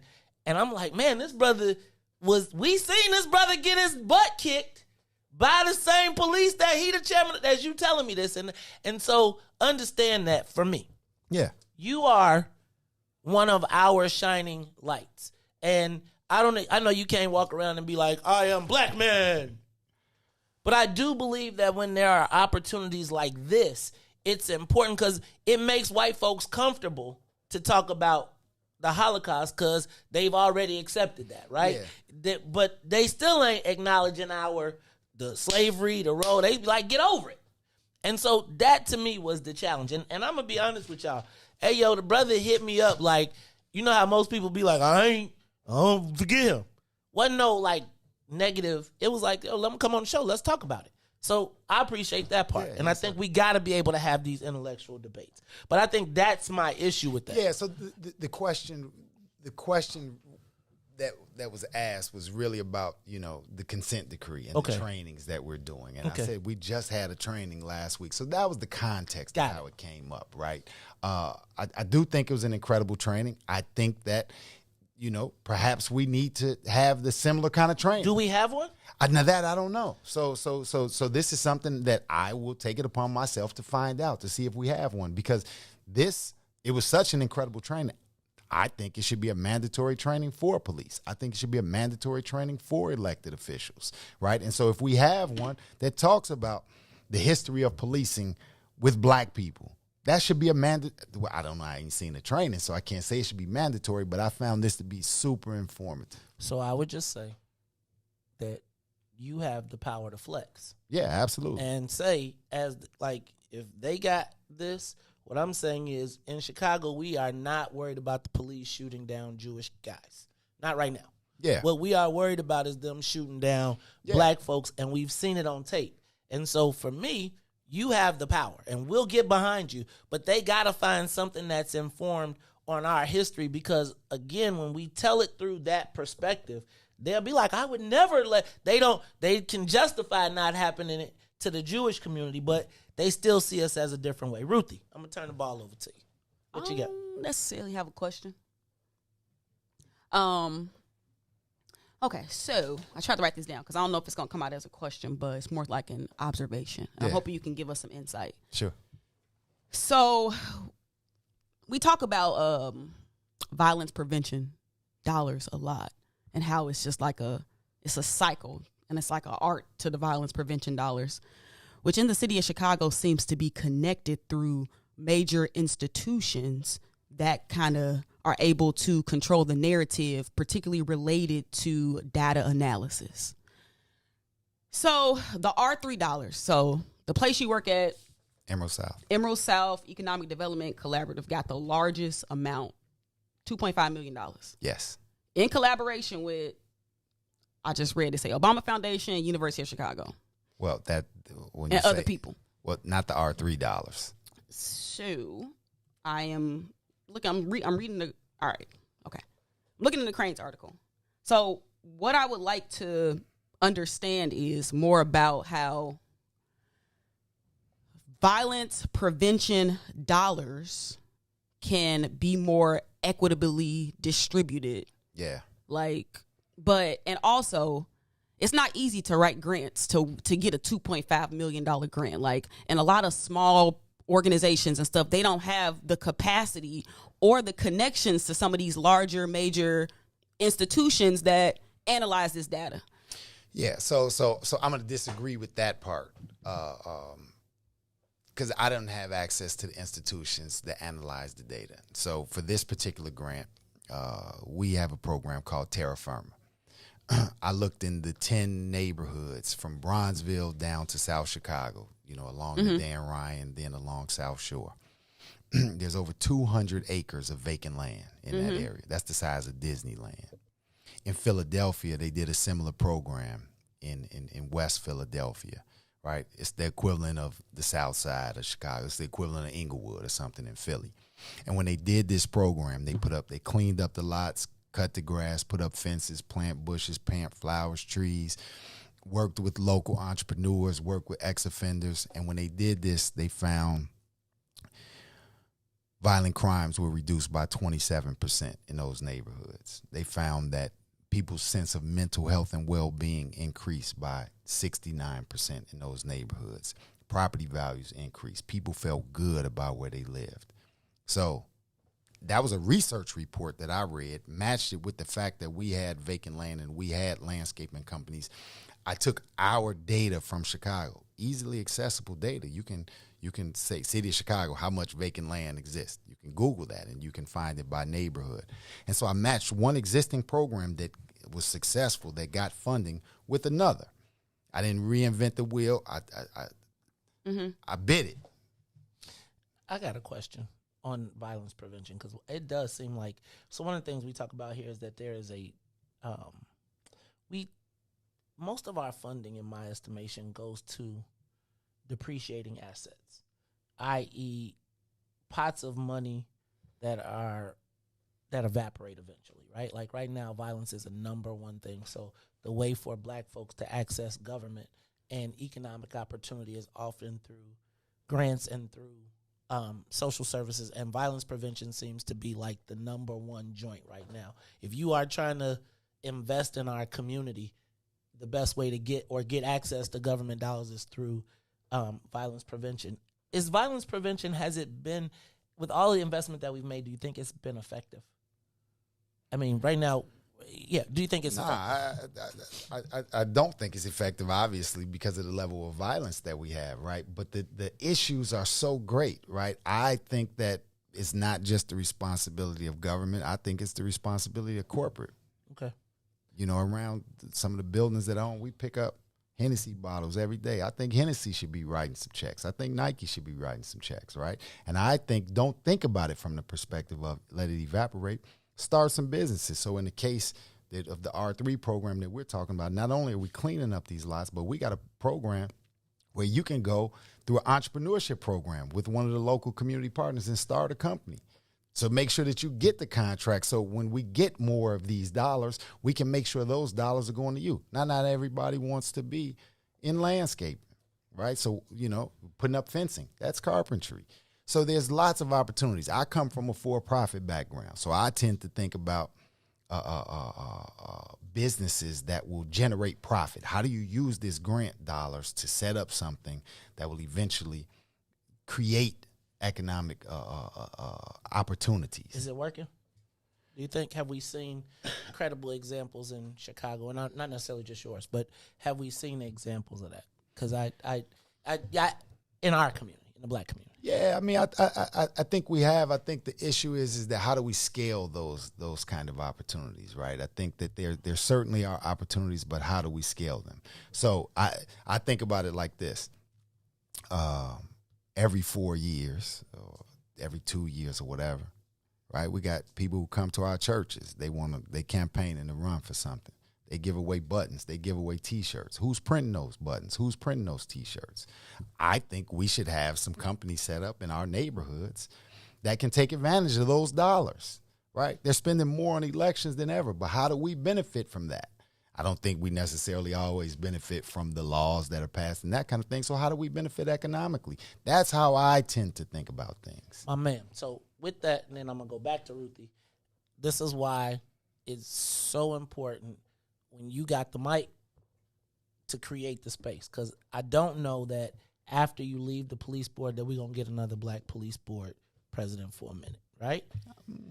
I'm not, that's speculation. I think that what we've seen is as the trends go towards the changing of the demographics, what we're seeing is that there's a gradual shift, right? So the reason I disagree only in the sense that, the majority of the crime and violence, the majority of the issues that we're seeing, it has to do with the black community. So the black community voice has to be a major voice, right? I don't want to get you started, but I worked in the black and Latino neighborhood. Their challenges are the same challenges as our challenges. However, But they don't look at splitting the challenges equally. No, they say we're going to do a 70-30 split, right? And so my premise is, and here's me, I'm Emerald South, I'm going to let that be Ruthie. What I'm going to say is you got the mic and you got just like you probably, if you were to say negative things about ShotSpotter, the ShotSpotter lobbyists would be in here trying to figure out what do we do to make sure that the police board president is not saying negative things, right? The same way you have, to me, you got the control. I love the landscaping joint, but like we know that the police budget is X number of billions or hundreds of millions of dollars. And so what I want is your influence in who is, and if we don't own the body cam company and we don't, then we better be using a black sales rep. If we buying bulletproof vests, the question is not on the 2.5 for me. The question is on the multiple hundred millions of dollars that the police board spends, and when you in the spot, police department, not police board, right? Police department. How do you wield those questions when those lobbyists, when all those people come, right? The same way when they come through the churches and we want to make a demand. I'm saying they got to come in front of you and your votes. No, but they don't. So again, remember, we selected candidates for the superintendent. How did that go? How you feeling David Brown is doing? I think David Brown is doing a good job, kind of relative to the situation that we have, right? His first day on the job. He's not over his head at all. You don't think? Nah. I mean, if he is. I know he's a very calm demeanor, but he's a general. There's no question about it. And I will say that, I've only been the president for 3 or 4 years, but we have incredible communication. We speak regularly. Perception. Yeah. His perception is not that. I think the perception is Chicago's a hard place to not be from and be a leader. Okay. I think that's a part of it. Unless you're the mayor.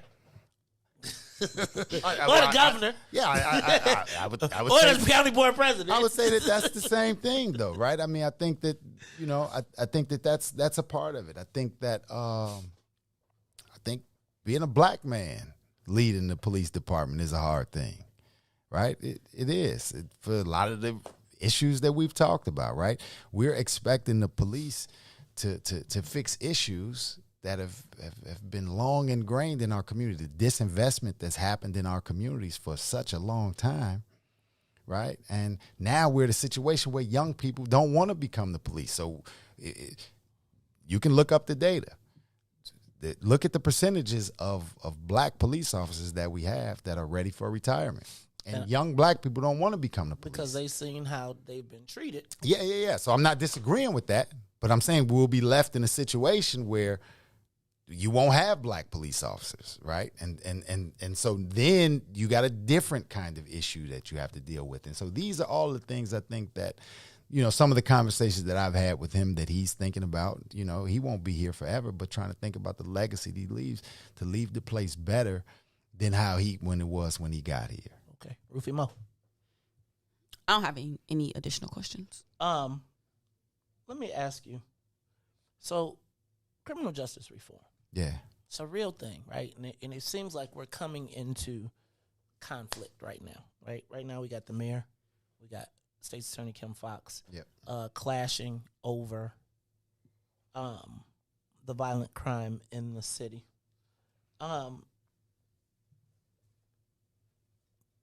Kim Foxx says that they didn't have the evidence to make the charges against these 5 guys. You remember the big shootout that's in the paper right now. Yeah. The mayor says, round them up, and this is the quote, and not exact, but this is for, I'm summarizing, paraphrased, that you go get them and we'll send the cops out to go get the evidence that we need to convict these guys. That seems like almost in direct contradiction to what we're trying to achieve. Talk to me about the complicated space between the police, the black community, crime, and criminal justice reform, because it's got to be a toxic mix that is just difficult to navigate. Yeah. I could talk about that. I think it boils down to a question that you asked before I came on here. Mm-hmm. What can we do with our money to discriminate, right? Mm-hmm. We don't have the resources, right? So our industry ends up becoming this, right? And we all want safety, right? We know that mass incarceration doesn't work. My father was in prison, right? And he called me yesterday about this shooting. Like, they should lock them all up. And I'm like, yo, it didn't work then. It ain't going to work now.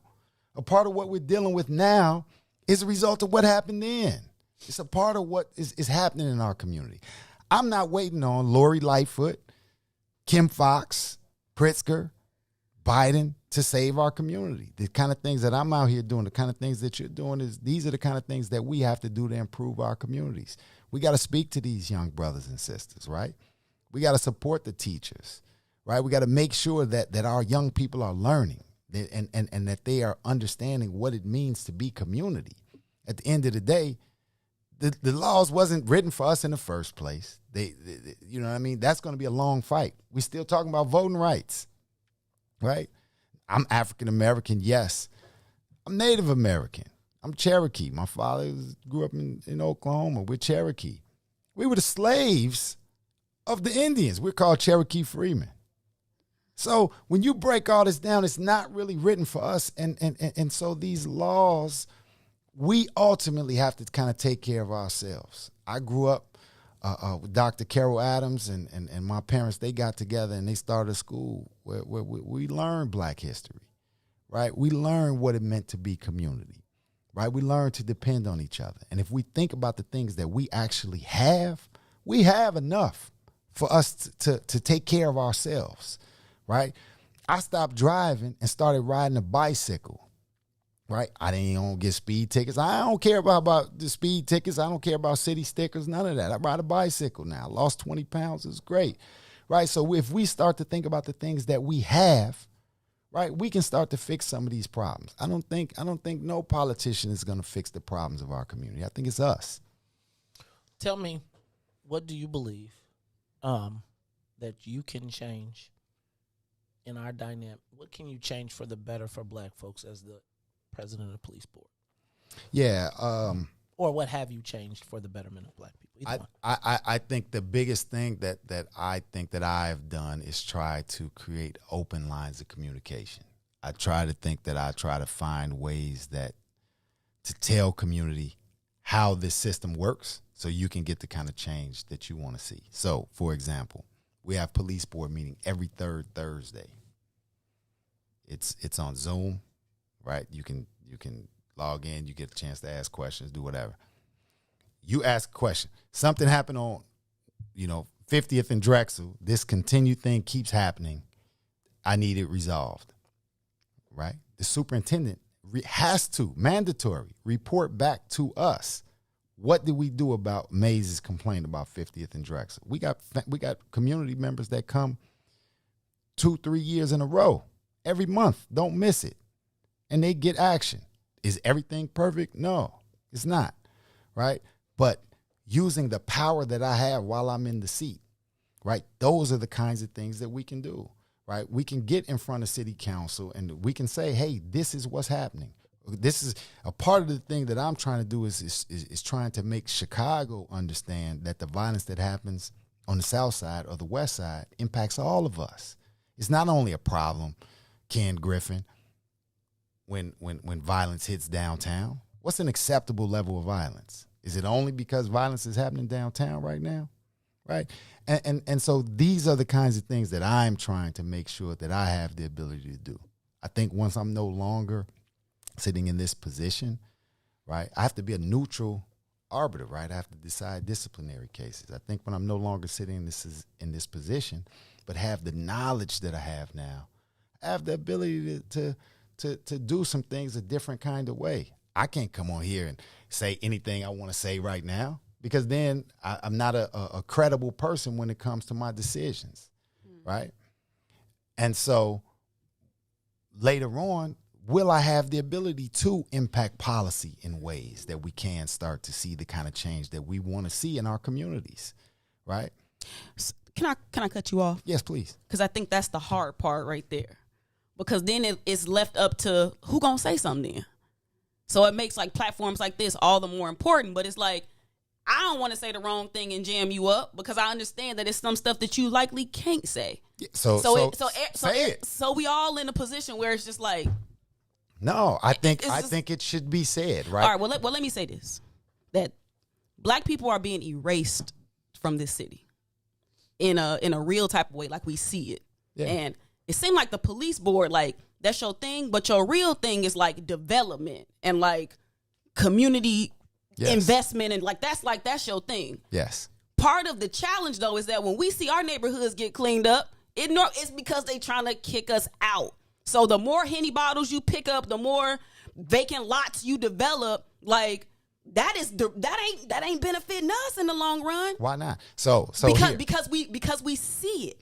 We see the long game. So temporarily, yeah, this neighborhood look good, but we already knowing that dang in 10 years we ain't about to be able to afford to live over here. Okay. So it's hard. It's a challenge. So you sitting at the table, like, and so I would just like to say, like, just don't let them erase us from the city. Nah. So here I'll put a playbook out right now, right?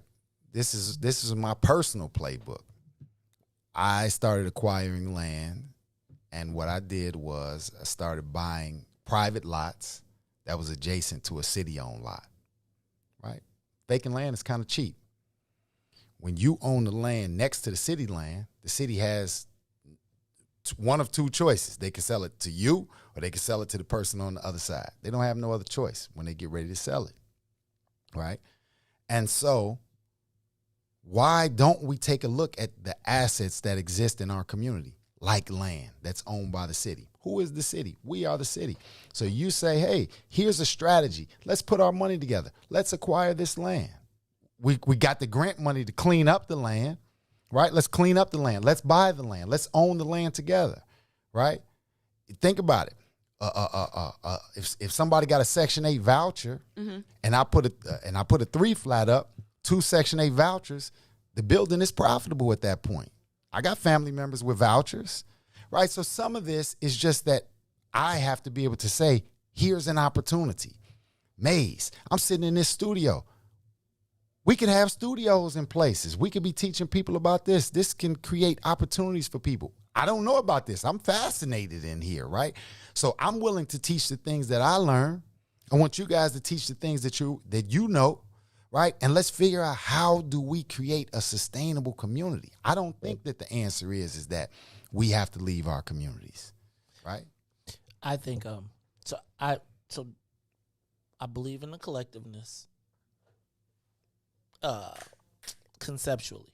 I don't know about the practical application. The other thing I would just say is that it requires access to capital, right? And I will say that one of the challenges that most of our businesses face, or even in looking for opportunity, is being undercapitalized. Yeah. Right.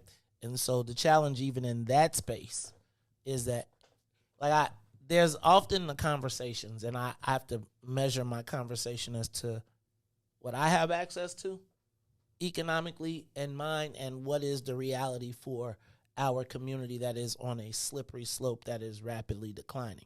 So where it seems like we can say, I bought this building and then I'm about a lot next door, et cetera, it does require access to capital. That stated, there is the collective economic component of it. Hey, man, let me say this. I think that we have to figure out ways to work together. I told y'all that one of the epiphanies I had is we are more focused on catching slaves than slave masters, which puts us at a deficit because we ain't never attacking the root. And I want to make sure I'm not calling. I don't want you to think of right. But I think in Chicago, one of the things we have is this fascination with like you are instead of, hey man, share it, spread the wealth. Hey, cuz if you over there making money and you know how to get it, then we got to figure out a way to get it and make sure that the people that get it know how to do and have a tie to the community. I'm going to also tell y'all like this. 99.999% of the people in the whole entire universe that after getting caught, man, he said something, would have gone the other way, right? Would have said, hey, man, F dude, and I ain't got to, and I can go get my money and be in my corner in my joint and mind my business. So I got to tell you, brother, that what I admire and what I appreciate is whether we agree or disagree, the ability to dialogue. And y'all remember what I told y'all about taking the Latino class, right? I'm just telling y'all. They didn't never be like, there'll be a rich dude over there from Guadalajara, and it'll be a poor dude over there from Little Village. And what they said was, when y'all come in the room and it's everybody else, y'all look at each other and know that y'all got a commonality, right? And what I figure is this. We got to stop figuring out how we can not work together and figure out ways that it can work together. So I'm going to say this. What I recognize and appreciate is you not within 24 hours of the conversation was here to discuss it. I do think that one of the challenges, and I really just want you to just keep this in mind, because I think a lot of people, because you got a big stage. And I think knowing that you got the big stage and we know that you can't articulate everything, right? When you read the paper and you see that, then we don't know that you still on the team, right? When I open up the paper and I see our biggest black voice in the space talking about how he came to, when you know all of that damn history from Cherokee to blah, blah, blah, to blah, blah, blah, and as Jay say, a gun in your face and that's all you come up with, right? I need for you to make sure that we are clear. Well, that's why I'm here. Right. Because, see, the thing that you don't see the fact that another reporter put out a tweet and I had to call her and say, you got to change that. That's not what I said. Okay. Right? And they put it out. Right? So this is why outlets like the Mays Jackson show is so important, so we can tell our own stories. Man. Rufus Williams, so we can tell our own stories, right? It's critical that we narrate our own stories. You said it out yourself. We got to have, where's the black people police training, right? We have to. It's critical, right, that we're telling our own stories, right? I go speak in schools to make sure that they know me, to know that I'm a regular guy, just like, But you're not. But I You are. Let's just be. Yeah. So you got a juxtaposition, right? Yes. And the thing with that juxtaposition is that you have to be a regular guy when you with us. When you are here, you have a level of stature that supersedes Agreed. all of that. Agreed. And so whether you are, and you ain't got to be Ungao Black Power, you ain't got to walk in there with a red, black, and green suit and wear a kufi and have a bow tie. But it's got to be a point when the brothers hear your voice, right? And it's like the Dave Chappel thing, right? Where we can hear your voice. You ain't got to say it, but we know it. Yeah. And I think we all got a code switch. There ain't nobody on the feed or whatever that they ain't had to go to work. That don't got to put on a mask when they go into the space. When I go to meetings, I be like, hey, you ain't know what but they be like, boy, you're different than on the radio. Yeah. Because we all got to wear that mask. That is a reality. The key is when you got that mic and they pick what they want to choose and say, and context matters, which is why I'm glad you're here. But I also, it's like you got to send a smoke signal up once in a while so the brothers know. Yeah. The brother he ain't forgot us. Yes, sir. He over here. Yes, sir. The thing that they didn't, right? Mm-hmm. That I said, they asked me about police community relations. I said, you can't separate police community relations from food insecurity, from homelessness, from education, right? From parks, from schools. You can't separate it, right? And so if we make it this A to B conversation, that's never going to work, right? And so the bigger thing is that we, again, I feel like, how do we use the resources that we have access to better our communities? So I'm going to say this. The platform is open, right?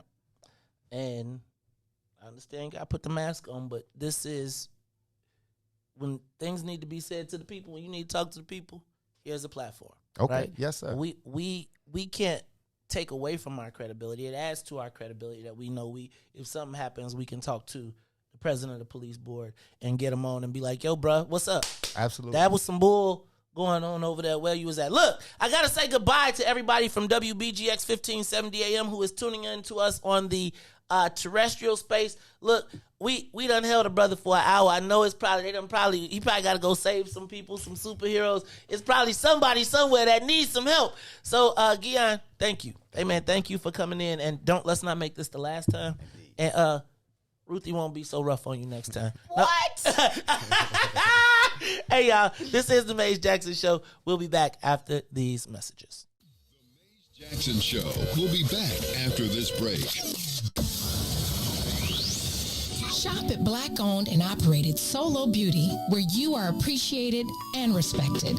Located at 8158 South Cottage Grove, Solo Beauty can supply all of your black hair care needs. Solo Beauty is open from 11 a.m. to 8 p.m., Tuesday through Saturday. And now, traffic and weather. Good morning. What's in it for the Black People Media family? The time is now 8:02 a.m. and I'm Riis the Ruler with your Chicagoland area sports, traffic and weather update. In sports, even though it was only preseason, the Chicago Bulls hosted the Cleveland Cavaliers. Zach LaVine would score 25 points in 24 minutes as the Bulls win 131-95. Over the traffic on the Kennedy, O'Hare to the Loop, 1 hour and 3 minutes. Outbound to O'Hare is 31 minutes. On the Edens, Deerfield to Exchanges is 1 hour and 4 minutes. Exchange back to Deerfield will be 43 minutes. On the Eisenhower, Thorndale to the Loop, 1 hour and 10 minutes. Back out to Thorndale will be 51 minutes. On the Stevenson from I-355 to the Dan Ryan is 1 hour. Outbound will be 35 minutes. 66 minutes from I-80 to the Dan Ryan, 29 minutes back out to I-80. The Dan Ryan is 24 minutes to the Loop, 16 minutes back out to 95th.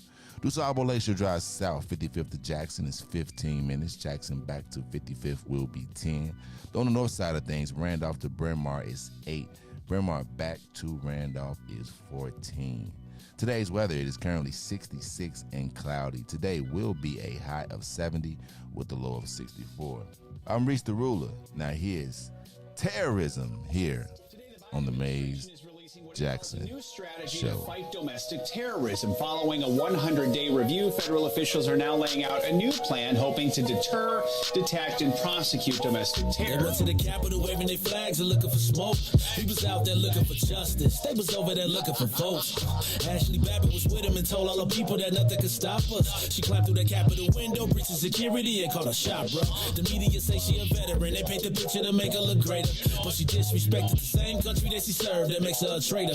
They was fighting police, resisting arrest. On God, I couldn't believe it. I guess blue lives only tend to really matter when it's convenient. Hey, these are the times we witness in history. All because they didn't get a victory. United States is so contradictory. We get equal rights, that's a mystery. Politicians, they more like magicians. You know they got tricks up their sleeve. We point out the flaws that's up in this country. You know they gonna tell us to leave. Somebody try to help me understand it. Always seems like a double standard. They be out here leaving us empty-handed to certain rights we are not granted. The media is the culprit when it comes to the comparison. Cause when it comes to race, they always changing up the narrative. Terrorism. They say you a patriot, call you a hero. I call it terrorism. And that's on the real. You know what we know, I say it's terrorism. They say you a patriot, call you a hero. I call it terrorism.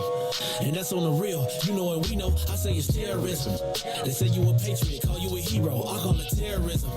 And that's on the real. You know what we know, I say it's terrorism. They say you a patriot, call you a hero. I call it terrorism. We still out here trying to get our reparations, but the government pump faking out here hesitating. I'm out here trying to keep my peace, so I keep meditating. The media make us look bad, they taint our reputation. Look, it's so sad that COVID causing toe tags. You claim you so patriotic, but you ain't wearing no mask. You out here wilding with your MAGA flags and showing your ass. You wanna be part of some type of revolution so bad. Look, you talk revolution and constitutional rights, homie. I guess we forgot about back in the days when all of the business was whites only. Yeah. George Floyd got justice. Juneteenth got much respect. They made it a national holiday. Man, it's all good, but cut the check. They're giving out all of these vaccines, putting it in you like caffeine. Was it all in the part of the plan? I bet money like DraftKings. It's land of the free, home of the brave. 1776, we wasn't free till 1865, so we wasn't part of that shit. And that there is terrorism.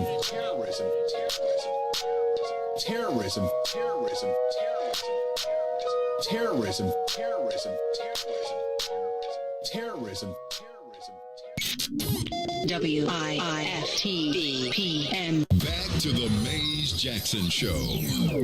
You are listening to the most dangerous show in the morning. This is What's in It for the Black People Radio. Maze Jackson. Maze Jackson, the most vociferous advocate for black people in the world.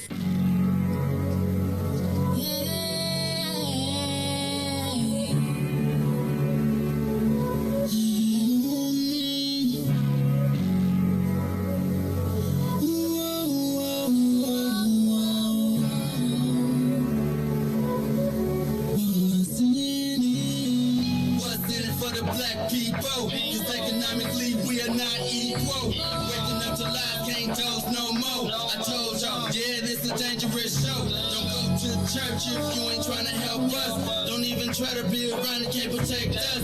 We see the lies now other politicians. We need money and no symbolism. It's Maze and Riis, Ruthie and Todd, explaining how we all come from God, giving us tools to beat the odds. If we united, our movement gon' stop. If they ain't trying to help us, they ain't trying to do nothing. We gotta do something, we gotta stop running. It's time to confront the problem. Really, you expect, you oppress us all.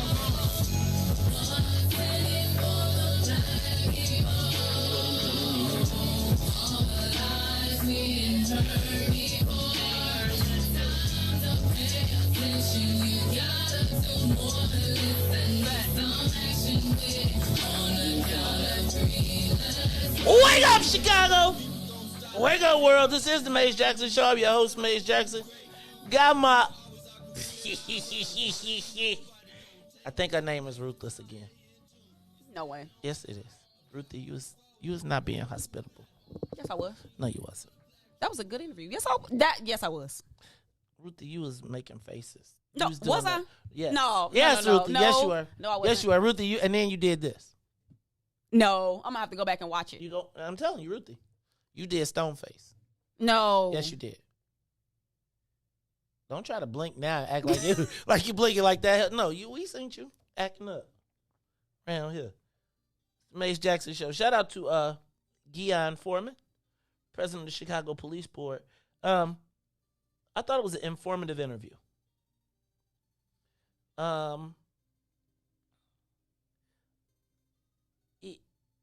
The challenge, so let me say this, and this is, I think we gotta, I don't know if the old black is enough, if that makes sense. Like, I don't know if it's just enough to be there and get the spot. You gotta, like I was just thinking, like, with all of, and this don't have nothing to do with him, but I was thinking, like, think about how, when we talk about Black Death as a hustle, is that training free? The Holocaust Museum police training free? I think it's well funded. So here goes my thing, right? Black people are the ones that are getting shot down by police. And white people create a training program to help us understand. Black Death is a hustle. I don't know that we can teach the black experience through what happened at the Holocaust.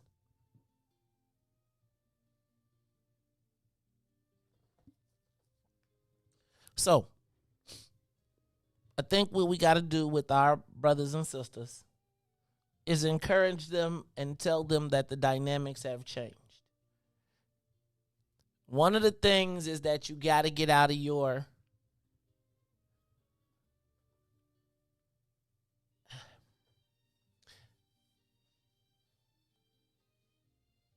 the black folks got to stay in tune with the black folks. If the white folks pick you, you got to check in with the black folks, if that makes sense. And not at the Whitney Young reunion. Okay, it's the Mace Jackson Show. I'm gonna move on. Ruthie, thoughts? Don't be you. First of all, we do a show together, and you be acting funny. Like when you shut down, like you just straight shut down on me, dude.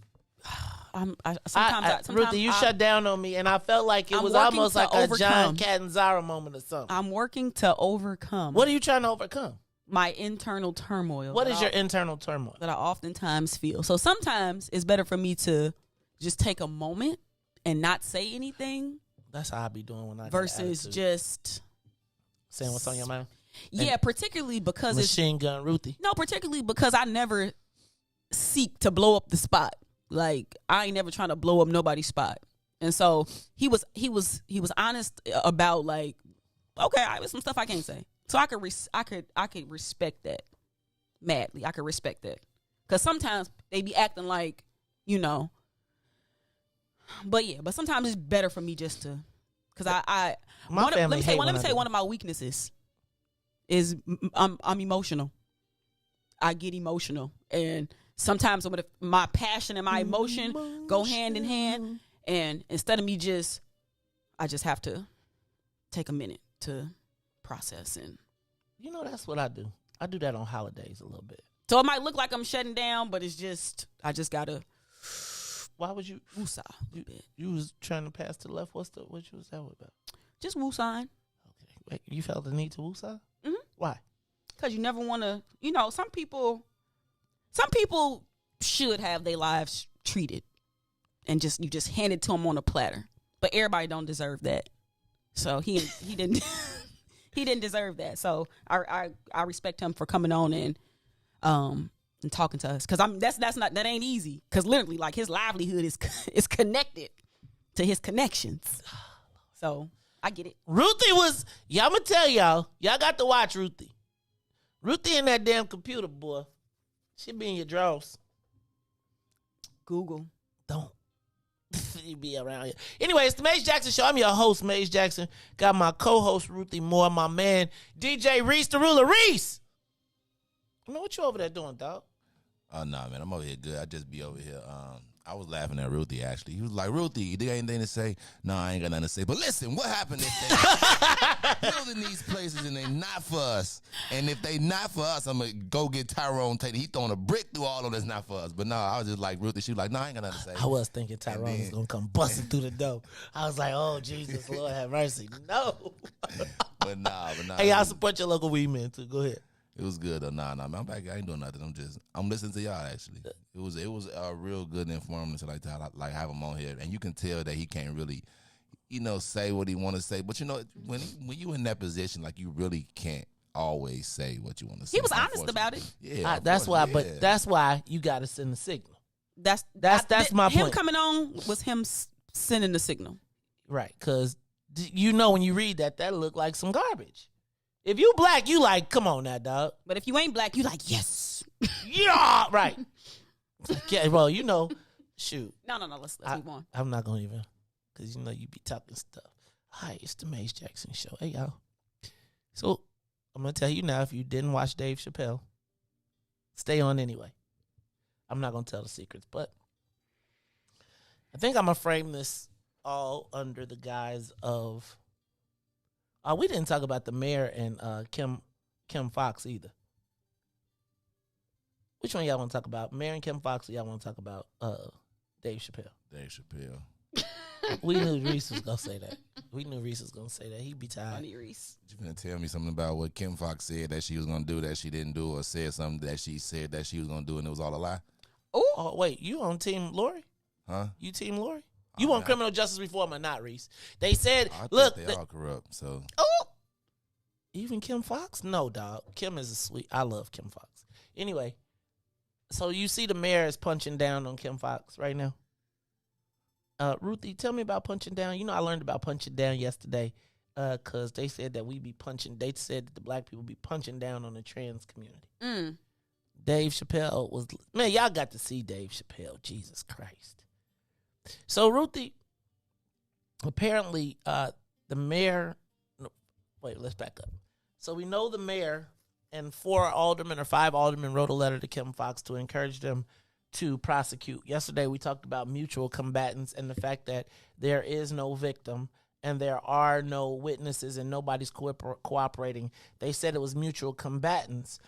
But the reality is Kim Foxx said in a press conference yesterday that they don't have the necessary information. And just because they saw the video of people shooting, they didn't have names, they didn't have victims, and so there was no, for there to be a crime. She went through the technicalities of it.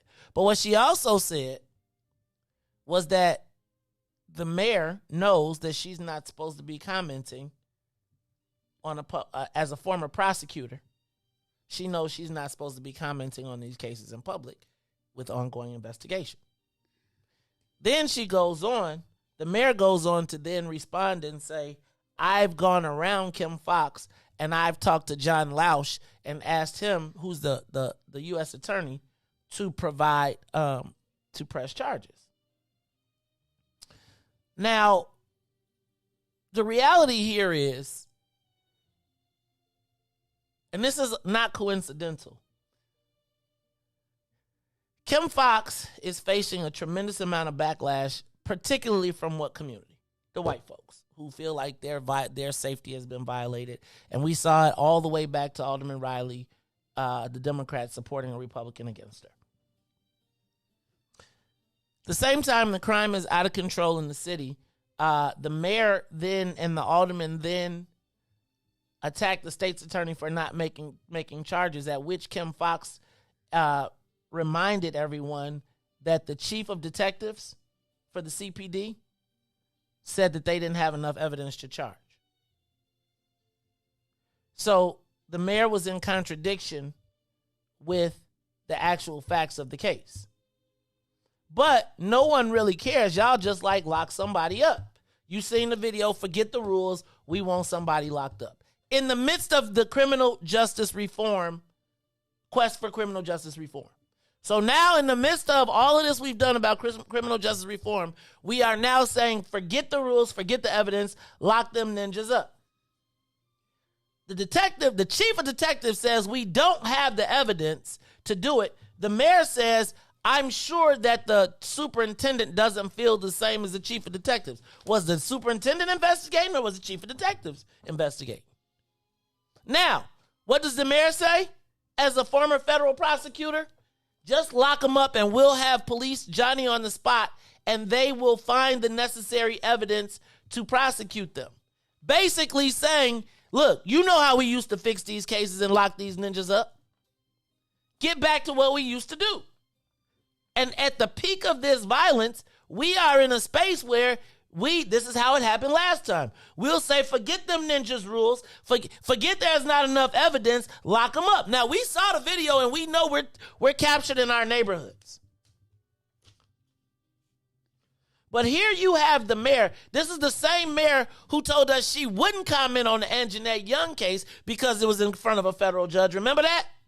Riis, find that Anjanette Young commercial. Promo.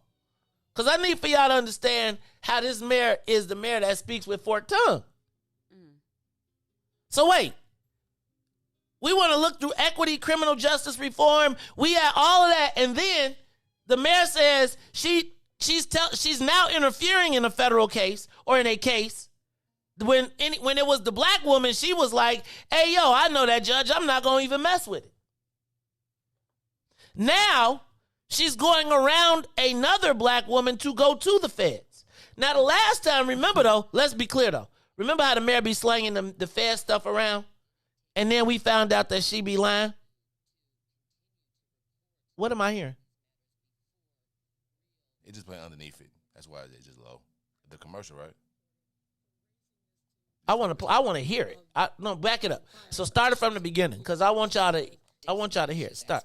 You just touched on that. Why did it take our television station? It's a commercial that it's I know, and it's she's like the Anjanette Young screams. Sonya made it a while back. So see what else you got. It's a spot. It should be about. And totally. No.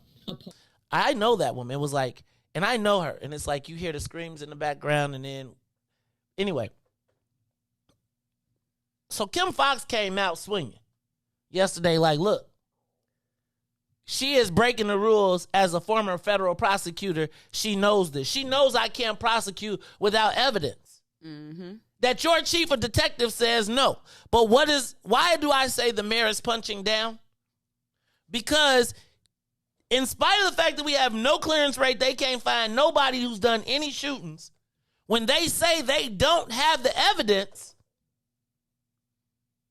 Are we as black people expecting that when the white chief of detectives says they don't have the evidence to prosecute, and the mayor says prosecute them anyway, and we'll find some evidence, and then says that the reason that the crime is where it is because of Kim Foxx, I gotta say there's some disingenuity there. Now, the question I gotta ask is, do we really want criminal justice reform, or do we want Negroes locked up? Because the mayor acknowledged that the chief of detectives said that we don't have the evidence. Exactly. So imagine, but what she said was, I can guarantee you that the superintendent doesn't feel that way, and we're going to talk to the chief of detectives. Now, what is she going to say to the chief of detectives? None. This is like the court of public opinion. But my question is, so if the chief of detective has already said you don't have any evidence to do it, what is she going to talk to him and say? Make some? These are the initiatives. Here's some data. Blah, blah, blah. Now, I got to ask you, do you want criminal justice reform? So if they don't have the evidence to lock someone up, are you saying lock them up anyway? Answer. Because again, and I say is, you're damned if you do, you're damned if you don't. But the damned if you do and damned if you don't is the black people. Mm-hmm.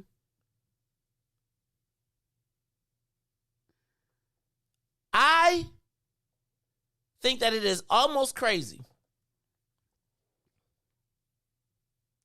that this is happening in front of us on TV.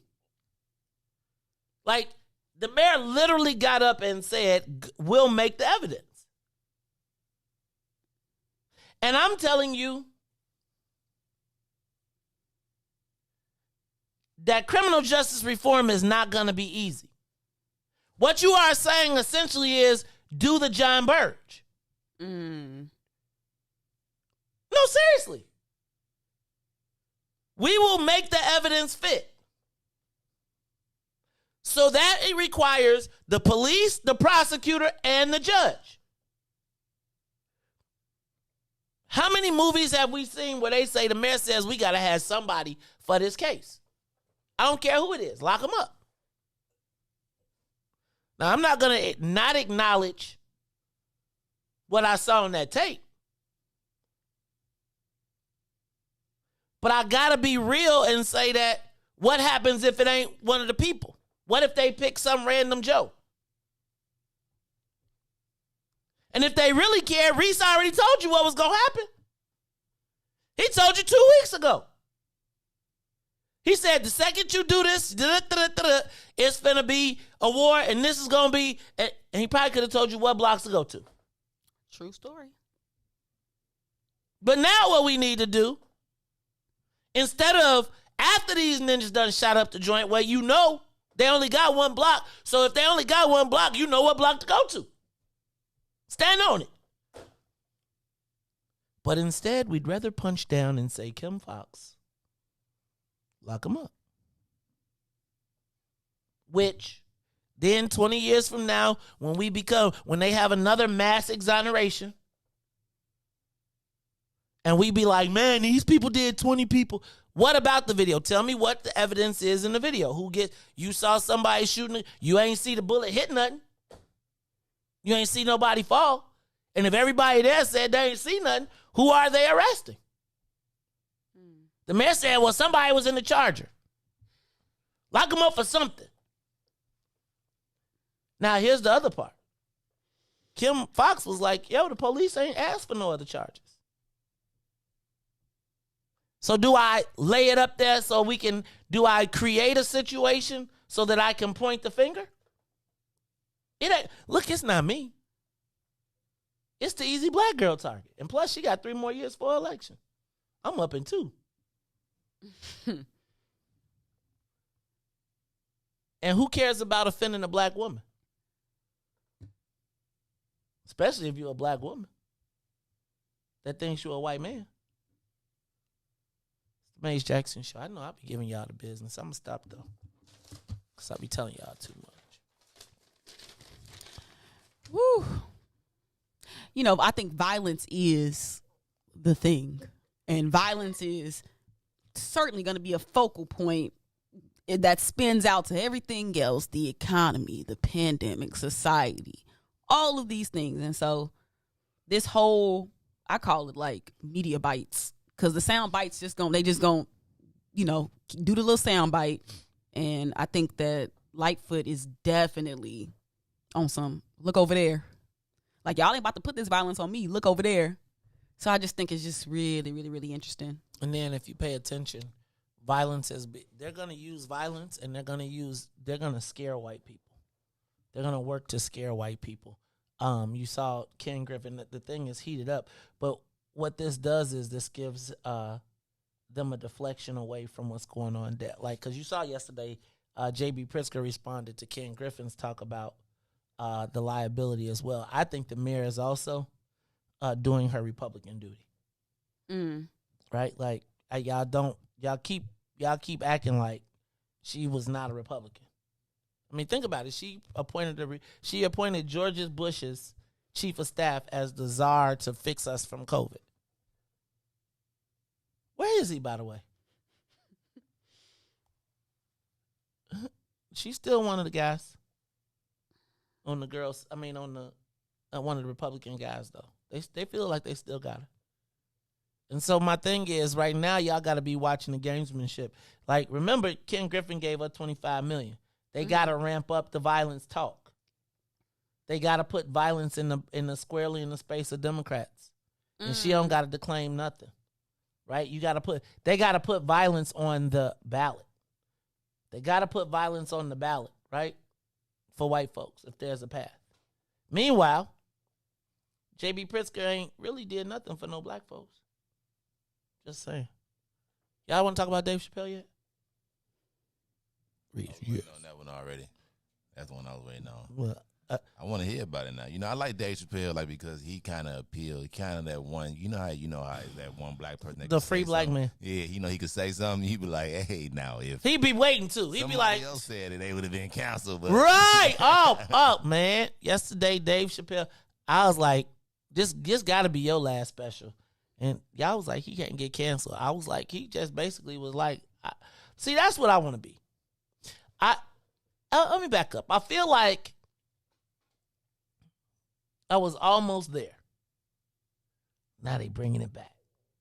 But I do feel like, Ruthie, I had my fight in Chicago with the LGBT community. Dave Chappelle described, remember when the LGBT girl walked up to me and was trying to start a fight? Do you remember that? Mm-hmm. The video? And she threatened me and she poked me and she was like, and I was like, ooh. I mean, Dave Chappelle and me had some real experiences. You don't remember that video? You didn't see the video when the lesbian girl was like, she decided that her job was to take me on and she was going to check me, and walked up to me in a party where I was there with Carrie and put her hands on me and was like, I'm gonna, and I was like, please stop touching me, because I felt like if Dave Chappelle was like, I beat that broad. He was like, I beat her like a man. He's like, then I didn't realize she was Ruthie. I feel like Dave Chappelle and some days I feel like no one understands me. Like no one. And then I heard Dave Chappelle last night and I just was like, wow. There is, I mean, I've been attacked by, like, on some political stuff. And Ruthie, like, and just like Dave Chappelle said, when he got into the conflict, she wanted to be a woman. She was acting like a man, but then wanted to be a woman because she could get the police to kill him. And it was just so much realistic stuff. He was like, he asked, can you be gay and be a racist? Are there such thing as racist gay people? It was this whole special about the LGBTQ community? Yeah, it was. Good God. It was the trans community. It was everybody, the white women. Let them have it. Like, oh, so I ain't going to. He showed it. He said, I tend to rap. Oh, Jesus. So basically the only thing that was missing in that special is the baby doing his intro. Actually, and he defended the baby. He said, I am here to to get the baby uncanceled.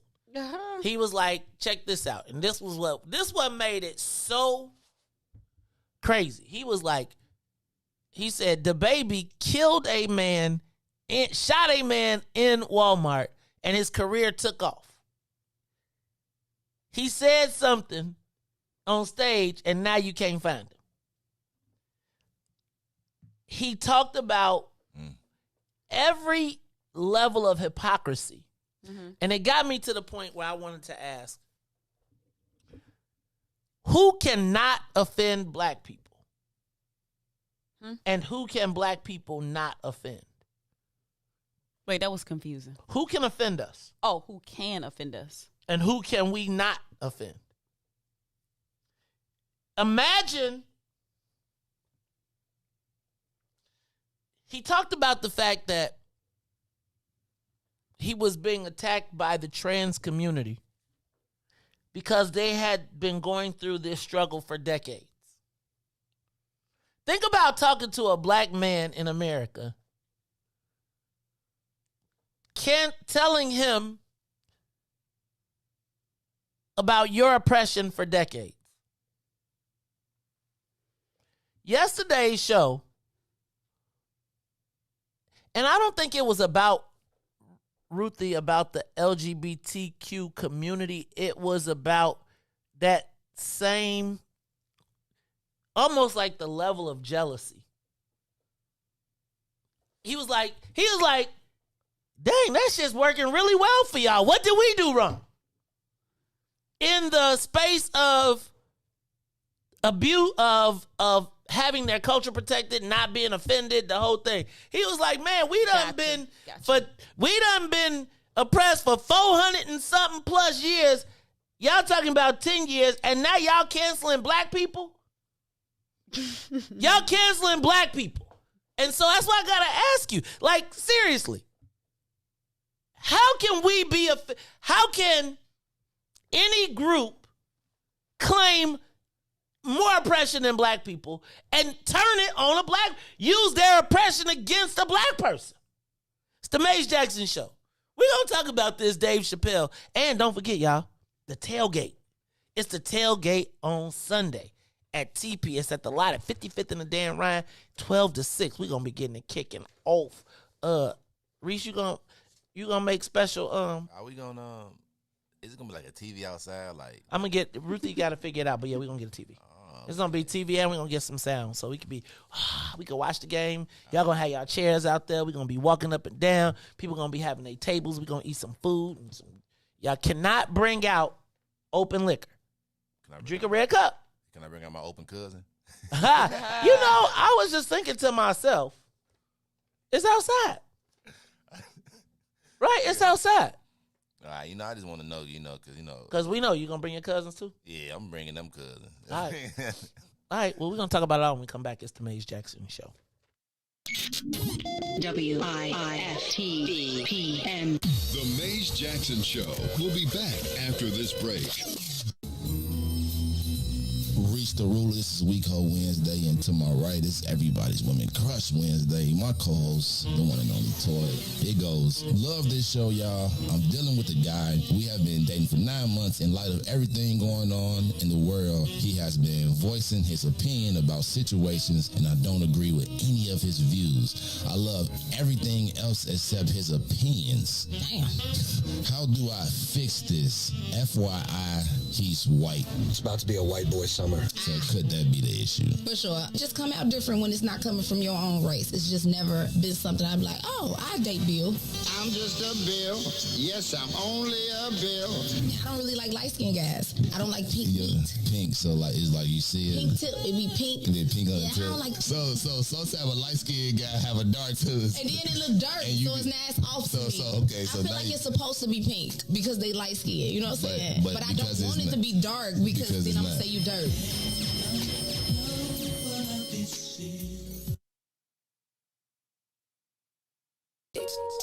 Today, the Biden administration is releasing what it calls a new strategy to fight domestic terrorism following.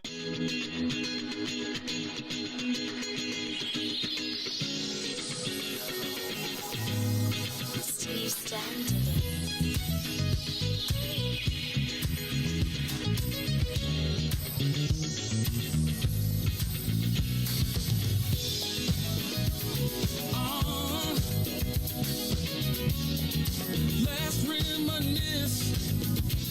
Yeah. Woo. See, I remember the first day we met, a Thursday night at the club I'll never forget. Do you remember the words that I said? One night in my bed you'll never regret. And you, with your pretty brown eyes, I knew, baby, you would change my life. And you opened up my eyes to see I'm excited for our future, but I love our history. Let's throw back to the day that we first met. Let's throw back, I never will forget. Let's throw back to when we fell in love. Let's throw back, babe. I wanna throw back, babe. Is it just me? Don't you miss those nights sexing on the beach, playing Isley Brothers in between the sheets? And now we're taking flights from London to Belize, and we're popping bottles, endless shopping sprees. Still sexy as can be. I knew you're still the only one for me. Yeah. I'm feeling lucky as can be. I'm excited for our future, but I love our history. Yeah. To the day that we first met. Let's throw back. I really wanna know. Let's throw back. Let's go back. Let's throw back. Let's go. I wanna go. Oh, come on now. We were making love to the first time we let's reminisce of the whip. Making love. Come on now. Let's throw back. Oh, all I wanna do. You are listening to the Maze Jackson Show. I'm your host, Maze Jackson. Got my co-host, Ruthie Moore. Got my man, DJ Riis, in the building. That is Steve Stone Huff with Let's Throw Back. Hey, it's Wednesday, y'all, so we got a heavy day. Hey, did I mention to y'all we are shooting a pilot here today? What? Yeah, we got, like... Some people don't even know what a pilot is. They like a pilot. Like, we all on the soul plane. No, a pilot for a podcast that's already been picked up by a TV network. So part of moving into our new space, Riis, is taking these opportunities and starting to say whether you just want to use the space and we want production credits. But hey, y'all, we're gonna get it cracking. This is the Maze Jackson Show. I'm your host, Maze Jackson. Got my girl Ruthie Moore, DJ Riis the Ruler. Shout out to everybody on YouTube. Shout out to everybody on Facebook. Hey, did I mention that my cousin Big Dave came through yesterday? Hung out with me for a little while. Shout out to my cousin David. He is the father of the mayor of Robbins. David came by yesterday. It's his birthday today. Oh. Shout out to my cousin David. I got to meet him at Robbins. You got to meet my cousin? Yeah. Big Dave? Yeah. Big Dave something else, ain't he? Well, the funny thing about it is every time that somebody meet me in person on the Maze Jackson Show, the very first thing they say is, "You really sound like that in real life." Wait, people meet you. They acknowledge that they heard you on. Wait, Riis, what? Yeah, I done got about 5 to 7 people that That's a lot. Yeah, they done been like I done said something, and then they be like, "I know your voice." Yeah, and I be like, but they say Riis, and then I kind of figured it with I be like, because what do people call you? Juan? The Juan? It all depends on when, man. You know how you got that fan. You know how black people you got different. Like if I'm with my down south family, I'm Juan. There's always if I'm Juan. Yeah, and then it's crazy. If I'm around my parents, it's always Maurice. Oh, so how your parents always call you by your middle name. So family is D.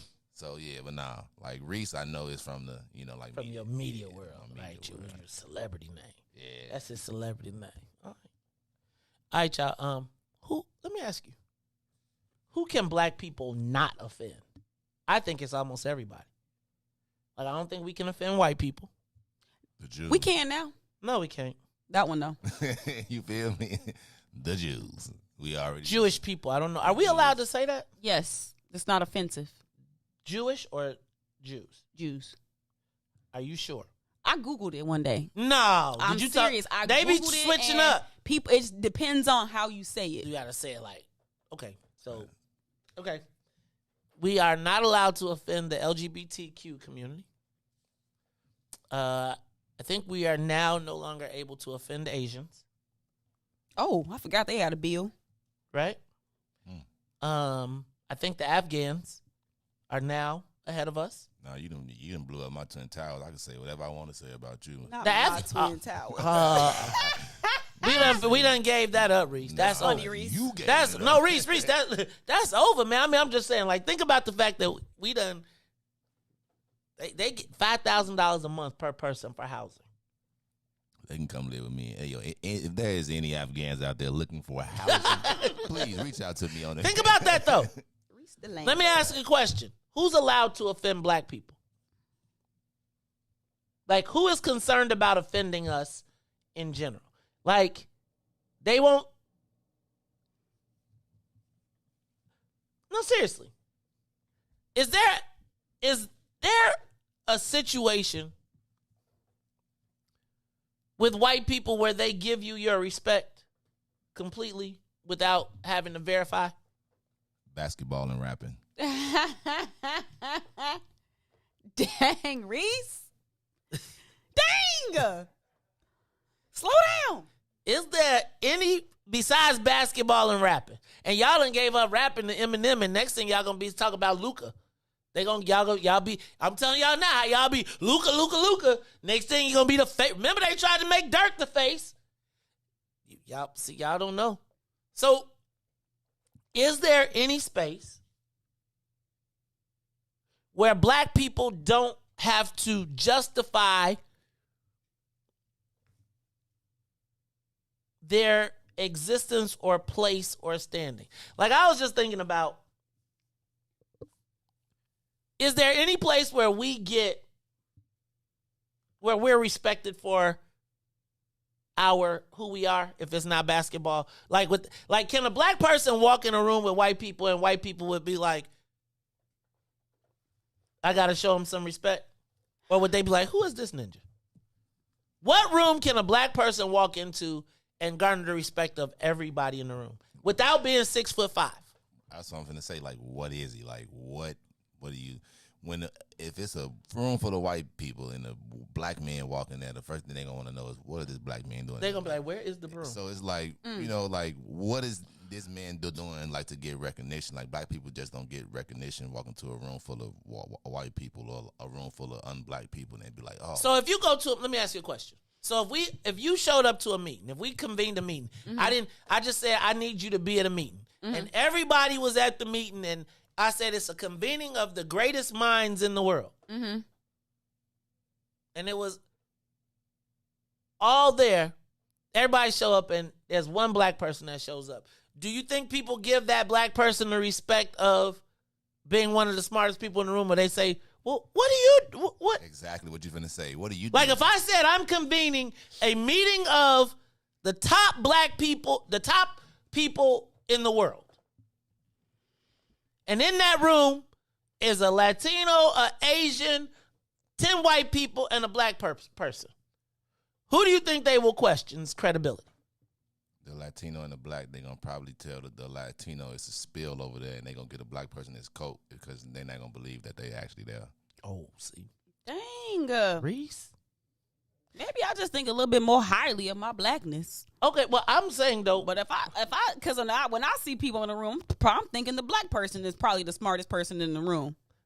I'm saying what the other people think. Like, Ruthie, have you ever walked into a room and they didn't know you and they look at you like, what are you doing here? So I kind of look a little unassuming, but if I talk, it's over with. There go Ruthie. Then it's just like, oh my gosh. So sometimes, honestly, when I go into places, I don't say anything.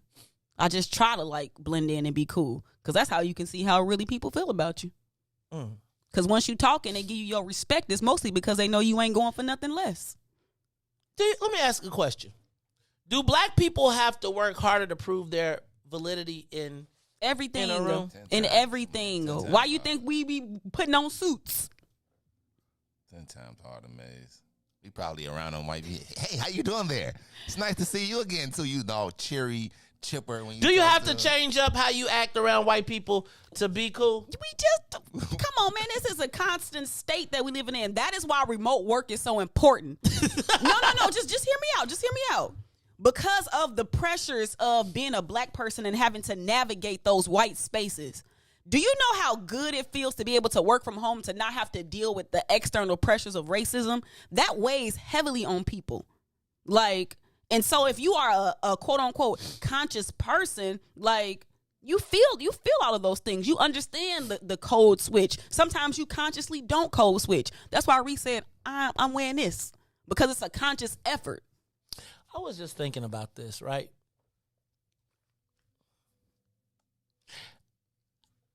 It is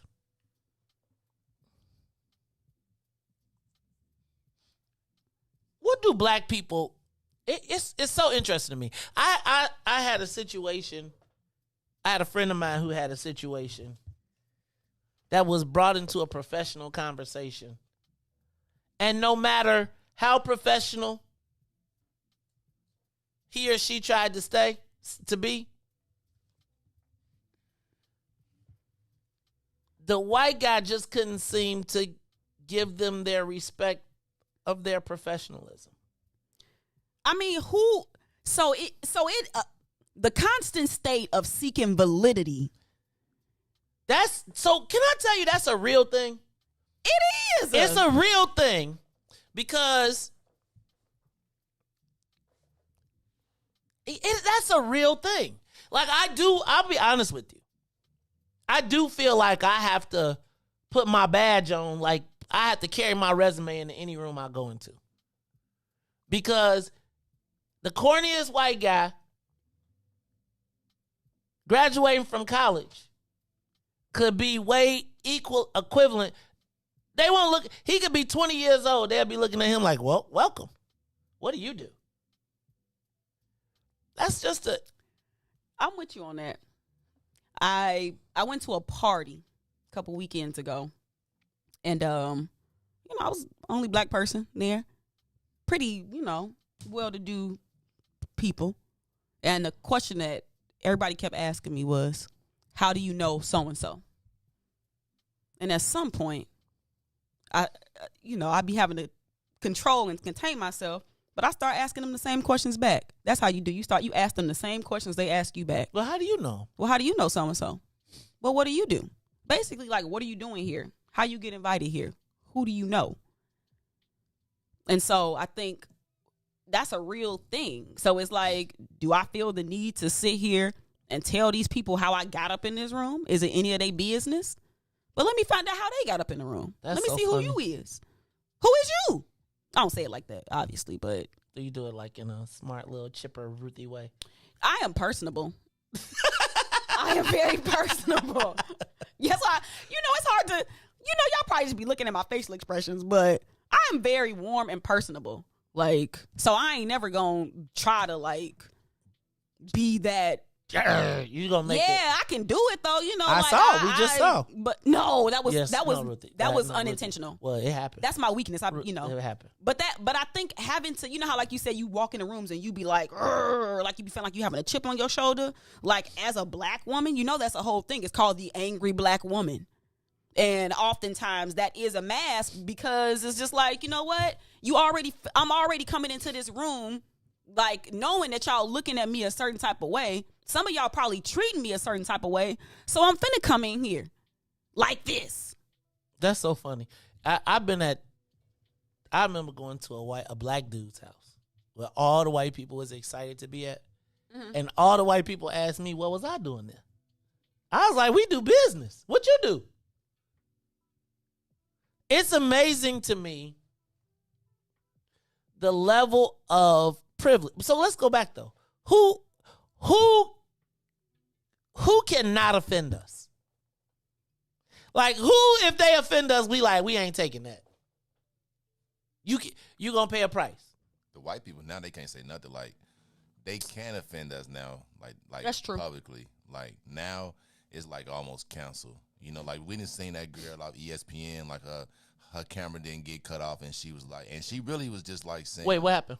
Oh well, it was a lady from I forgot. I forgot her name, but she used to do the On the Jump basketball show. And what happened is for the playoffs, they put a black girl in there. Oh, I remember. Yeah, so so she didn't say nothing racist. She just said if ESPN want to do all this affirmative action, something like that, they should give her another job, not my job. So you can't say anything like when the dude from our Rutgers called the Rutgers girls nappy headed hoes. Immediately canceled. Like you, No, it took a while. It wasn't immediate. He fought. Yeah, but you can't now. White people can't say anything about black people. I think they can. I just think they got to say it in a different way. Not publicly. I think they say it in a different way. I think it's how are you credible? Yeah. So who we ain't taking no offense from? See, I feel like the white folks, they coming back though. They coming back. Who else? Can Latinos offend black people? I don't know. But what I do have an issue with sometimes is when I'm around my little Hispanic friends and they say the N-word. I don't know. Like, it kind of... That's your friends? Huh? You let them get away with that? They let you be with that? You don't check them? Huh? Well, you know what I do? I be like, sometimes you know how you got the hood ones and they try to I let them You nervous? They'll squad up on you quick. They'll stab you. Not stab you. You know, used to. Go ahead. I'm sorry. Yeah, but it's just but yeah. Like, y'all, I just need to let y'all know y'all millennials let that happen. Y'all let the millennials let that happen because that it was a time when that was on site. Mm. And even when it was rap, like the white people used to rap and be like, hold their breath. Now they be like, zip. That'd be one of the funniest moments too, living in the suburb and you pull up to that white kid bumping their music. And I got like good footage of white people just rapping and saying the N-word the whole time, and then they turn and see my camera record. I'm like, nah, go ahead, keep going. To tell me how you really feel about me. Keep going. But yeah. No, I don't think black people we don't take offense like you can't. We can't be offended. No, I think we can personally, but like as a public figure, you can't. Like, I mean, like I don't think we accept anything. There's no other race that can say anything bad about us, and then we'll be okay to our face. Like maybe in the world, like you said, they can word it. What name a white person that's paid the price for offending black people? That ain't bad. Name one. I'm sure I can. Okay, Google it. We even forget. Because it's always the hustle of bringing them back. That $100,000 payment always will bring them back. Now, let me ask you. Can a black person be canceled over statements about the LGBT community? Yeah. How? We see it happen all the time. Think about this, though. The most oppressed race in this joint can be oppressed by the people. I almost feel like they stole our birthright and then be hitting us with it. That's what Dave Chappel was talking about yesterday. Like, he was like, I don't have a problem with the LGBTQ community. You can go through everything I said. Really? My issue is, how is it so effective for them and not for us? How is our process, the process that we came with, that we died and fought and bled and sweat for, how is it not working for us and working for everybody else? To the point that a black man can be canceled for centuries of oppression for somebody that got years of oppression. This is like a different avenue of the conversation, but before the baby got canceled or whatever, I was listening to some of his music, and I said, wow, some of these lyrics are pretty sexually violent. What you mean? Like, you got to listen to it. Like, it just promotes a certain level of sexual aggression, like in a lot of his music. And I was like, wow, I can't believe they playing this like on the radio. Like, it was just kind of threw me off a little bit. And I was thinking, like, why we okay with this? Like, man, the things that we get offended by, to me, are misplaced. I'm not saying that I get the punchline that Dave Chappelle was going for when he said that the baby shot somebody up in Walmart and anybody mad about that, but I was more feeling the type of way about the violence in his music that's being widely promoted and circulated and played on mainstream media and radio. The baby was really fast-tracked onto that path until he said something about the LGBTQ+. He was fast-tracked. He had all them festivals down. But if you listen to his music, it is poison. Really? And we ain't mad about that poison. We more mad about him getting canceled because he said something about the LGBTQ+. And his poison was going to be to us. His poison was to us.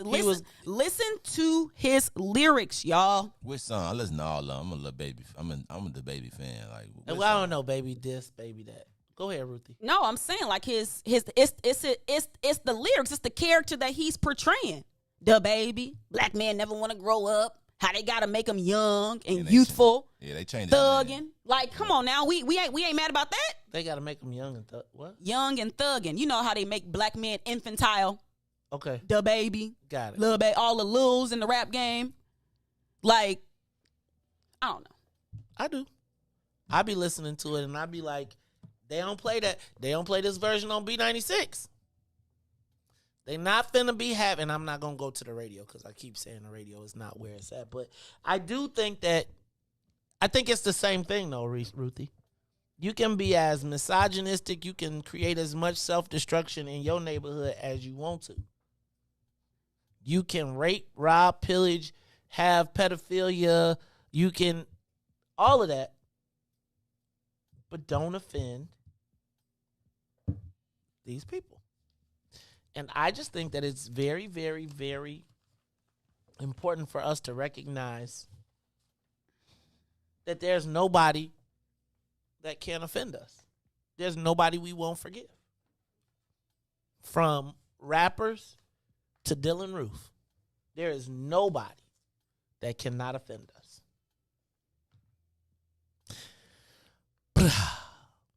It's the Maze Jackson Show. This has been a heavy show today. Not because it's been a heavy show, but you know I ain't gonna be here tomorrow or Friday.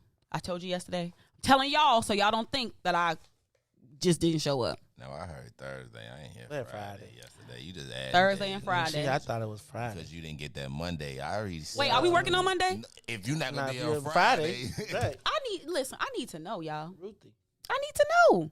Ruthie, I gotta plan my life out. Ruthie, your plan is to be at the tailgate on Sunday. That's what you got to worry about. Yeah, I'm working on that. I might come. I might bring my daddy.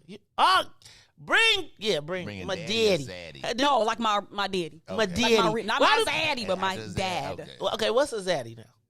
Maze, it's 9:00. Daddy. It'd be funny when black girls say, "Dad, that's my daddy." Yeah, your daddy give birth to you, but your zaddy don't call you daddy. Hell no. I ain't honoring none of that. Don't come around here.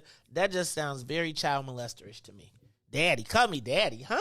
Like as in your father? No, that's why it's a zaddy with a Z. I don't get it. It's like exotic, you know what I'm saying? Exotic dad? Oh, Maze. They kind of, because like you said, like a lot of people then they want to say like daddy, so they kind of made it like a little, like that's my zaddy. It's like your man. You know what I'm saying? May Riis, just keep him in the wilderness. Okay, it's the Maze Jackson Show. I don't. So instead, okay. Just leave it right where it's at. Okay, it's the Maze Jackson Show. I am the host of the Maze Jackson Show. I don't appreciate. I be feeling like y'all be laughing at me, not with me. Zaddy makes you give birth. Yeah, that's what your daddy do. Well, it's the act. Oh, you want to get some zaddy? Oh my God. She do. I can't do that. Okay. It's the Maze Jackson Show. Google it. I don't be liking to Google. Is it going to be pictures? Because if it's pictures, okay, y'all. Pictures make me a little. A zaddy is just a term of endearment. Oh, okay. That's it. It's like, give me a. Okay. Anyway, it's the Maze Jackson Show. I'm your host, Maze Jackson. Got my co-host. What? That's funny. That's the definition. Hold on. I had to Google it for him, y'all, because that's the definition. Is it the urban? I just gave him the first one that popped up. I think I'm one of these. See, but you won't let Carrie call you that. So I don't know, man. Go home today and say, Carrie, my name is Zaddy to you today. Right? If I come here and see your stuff, you know what I'm saying, have your stuff right. Hey, I feel like I could fit that definition. That's why we're trying to get you on OnlyFans. With your shirt off, right? No, because then... Wake up, Chicago. Wake up. Don't go to sleep. All right, y'all, this is the Maze Jackson Show. I am your host, Maze Jackson. I got my co-host, Miss Ruthie Moore, as well as DJ Riis the Ruler. Now, it's Wednesday, so this is our long day. We got Riis. We don't know if we're going to have a week Wednesday, but we hope so. If not, we still got Chris. We still got Chris the Critic. We still got the New Era Chicago radio show. And we have In the Zone. Plus, don't forget, Riis, we shooting a TV pilot today. So it's all type of good stuff going on at the What's in It for the Black People Media. God.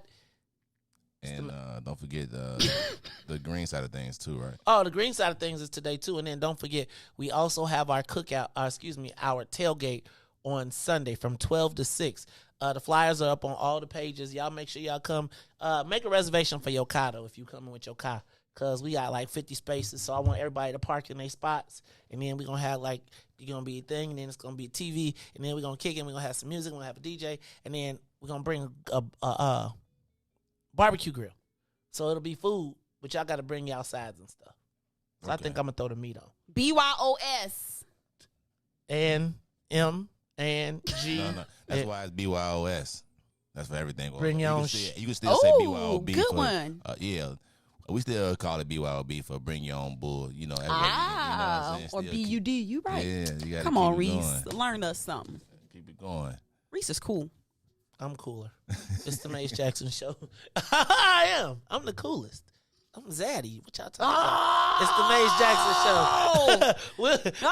It's like when you teach your parents how to send a text message. Now I'm about to go get my beard done.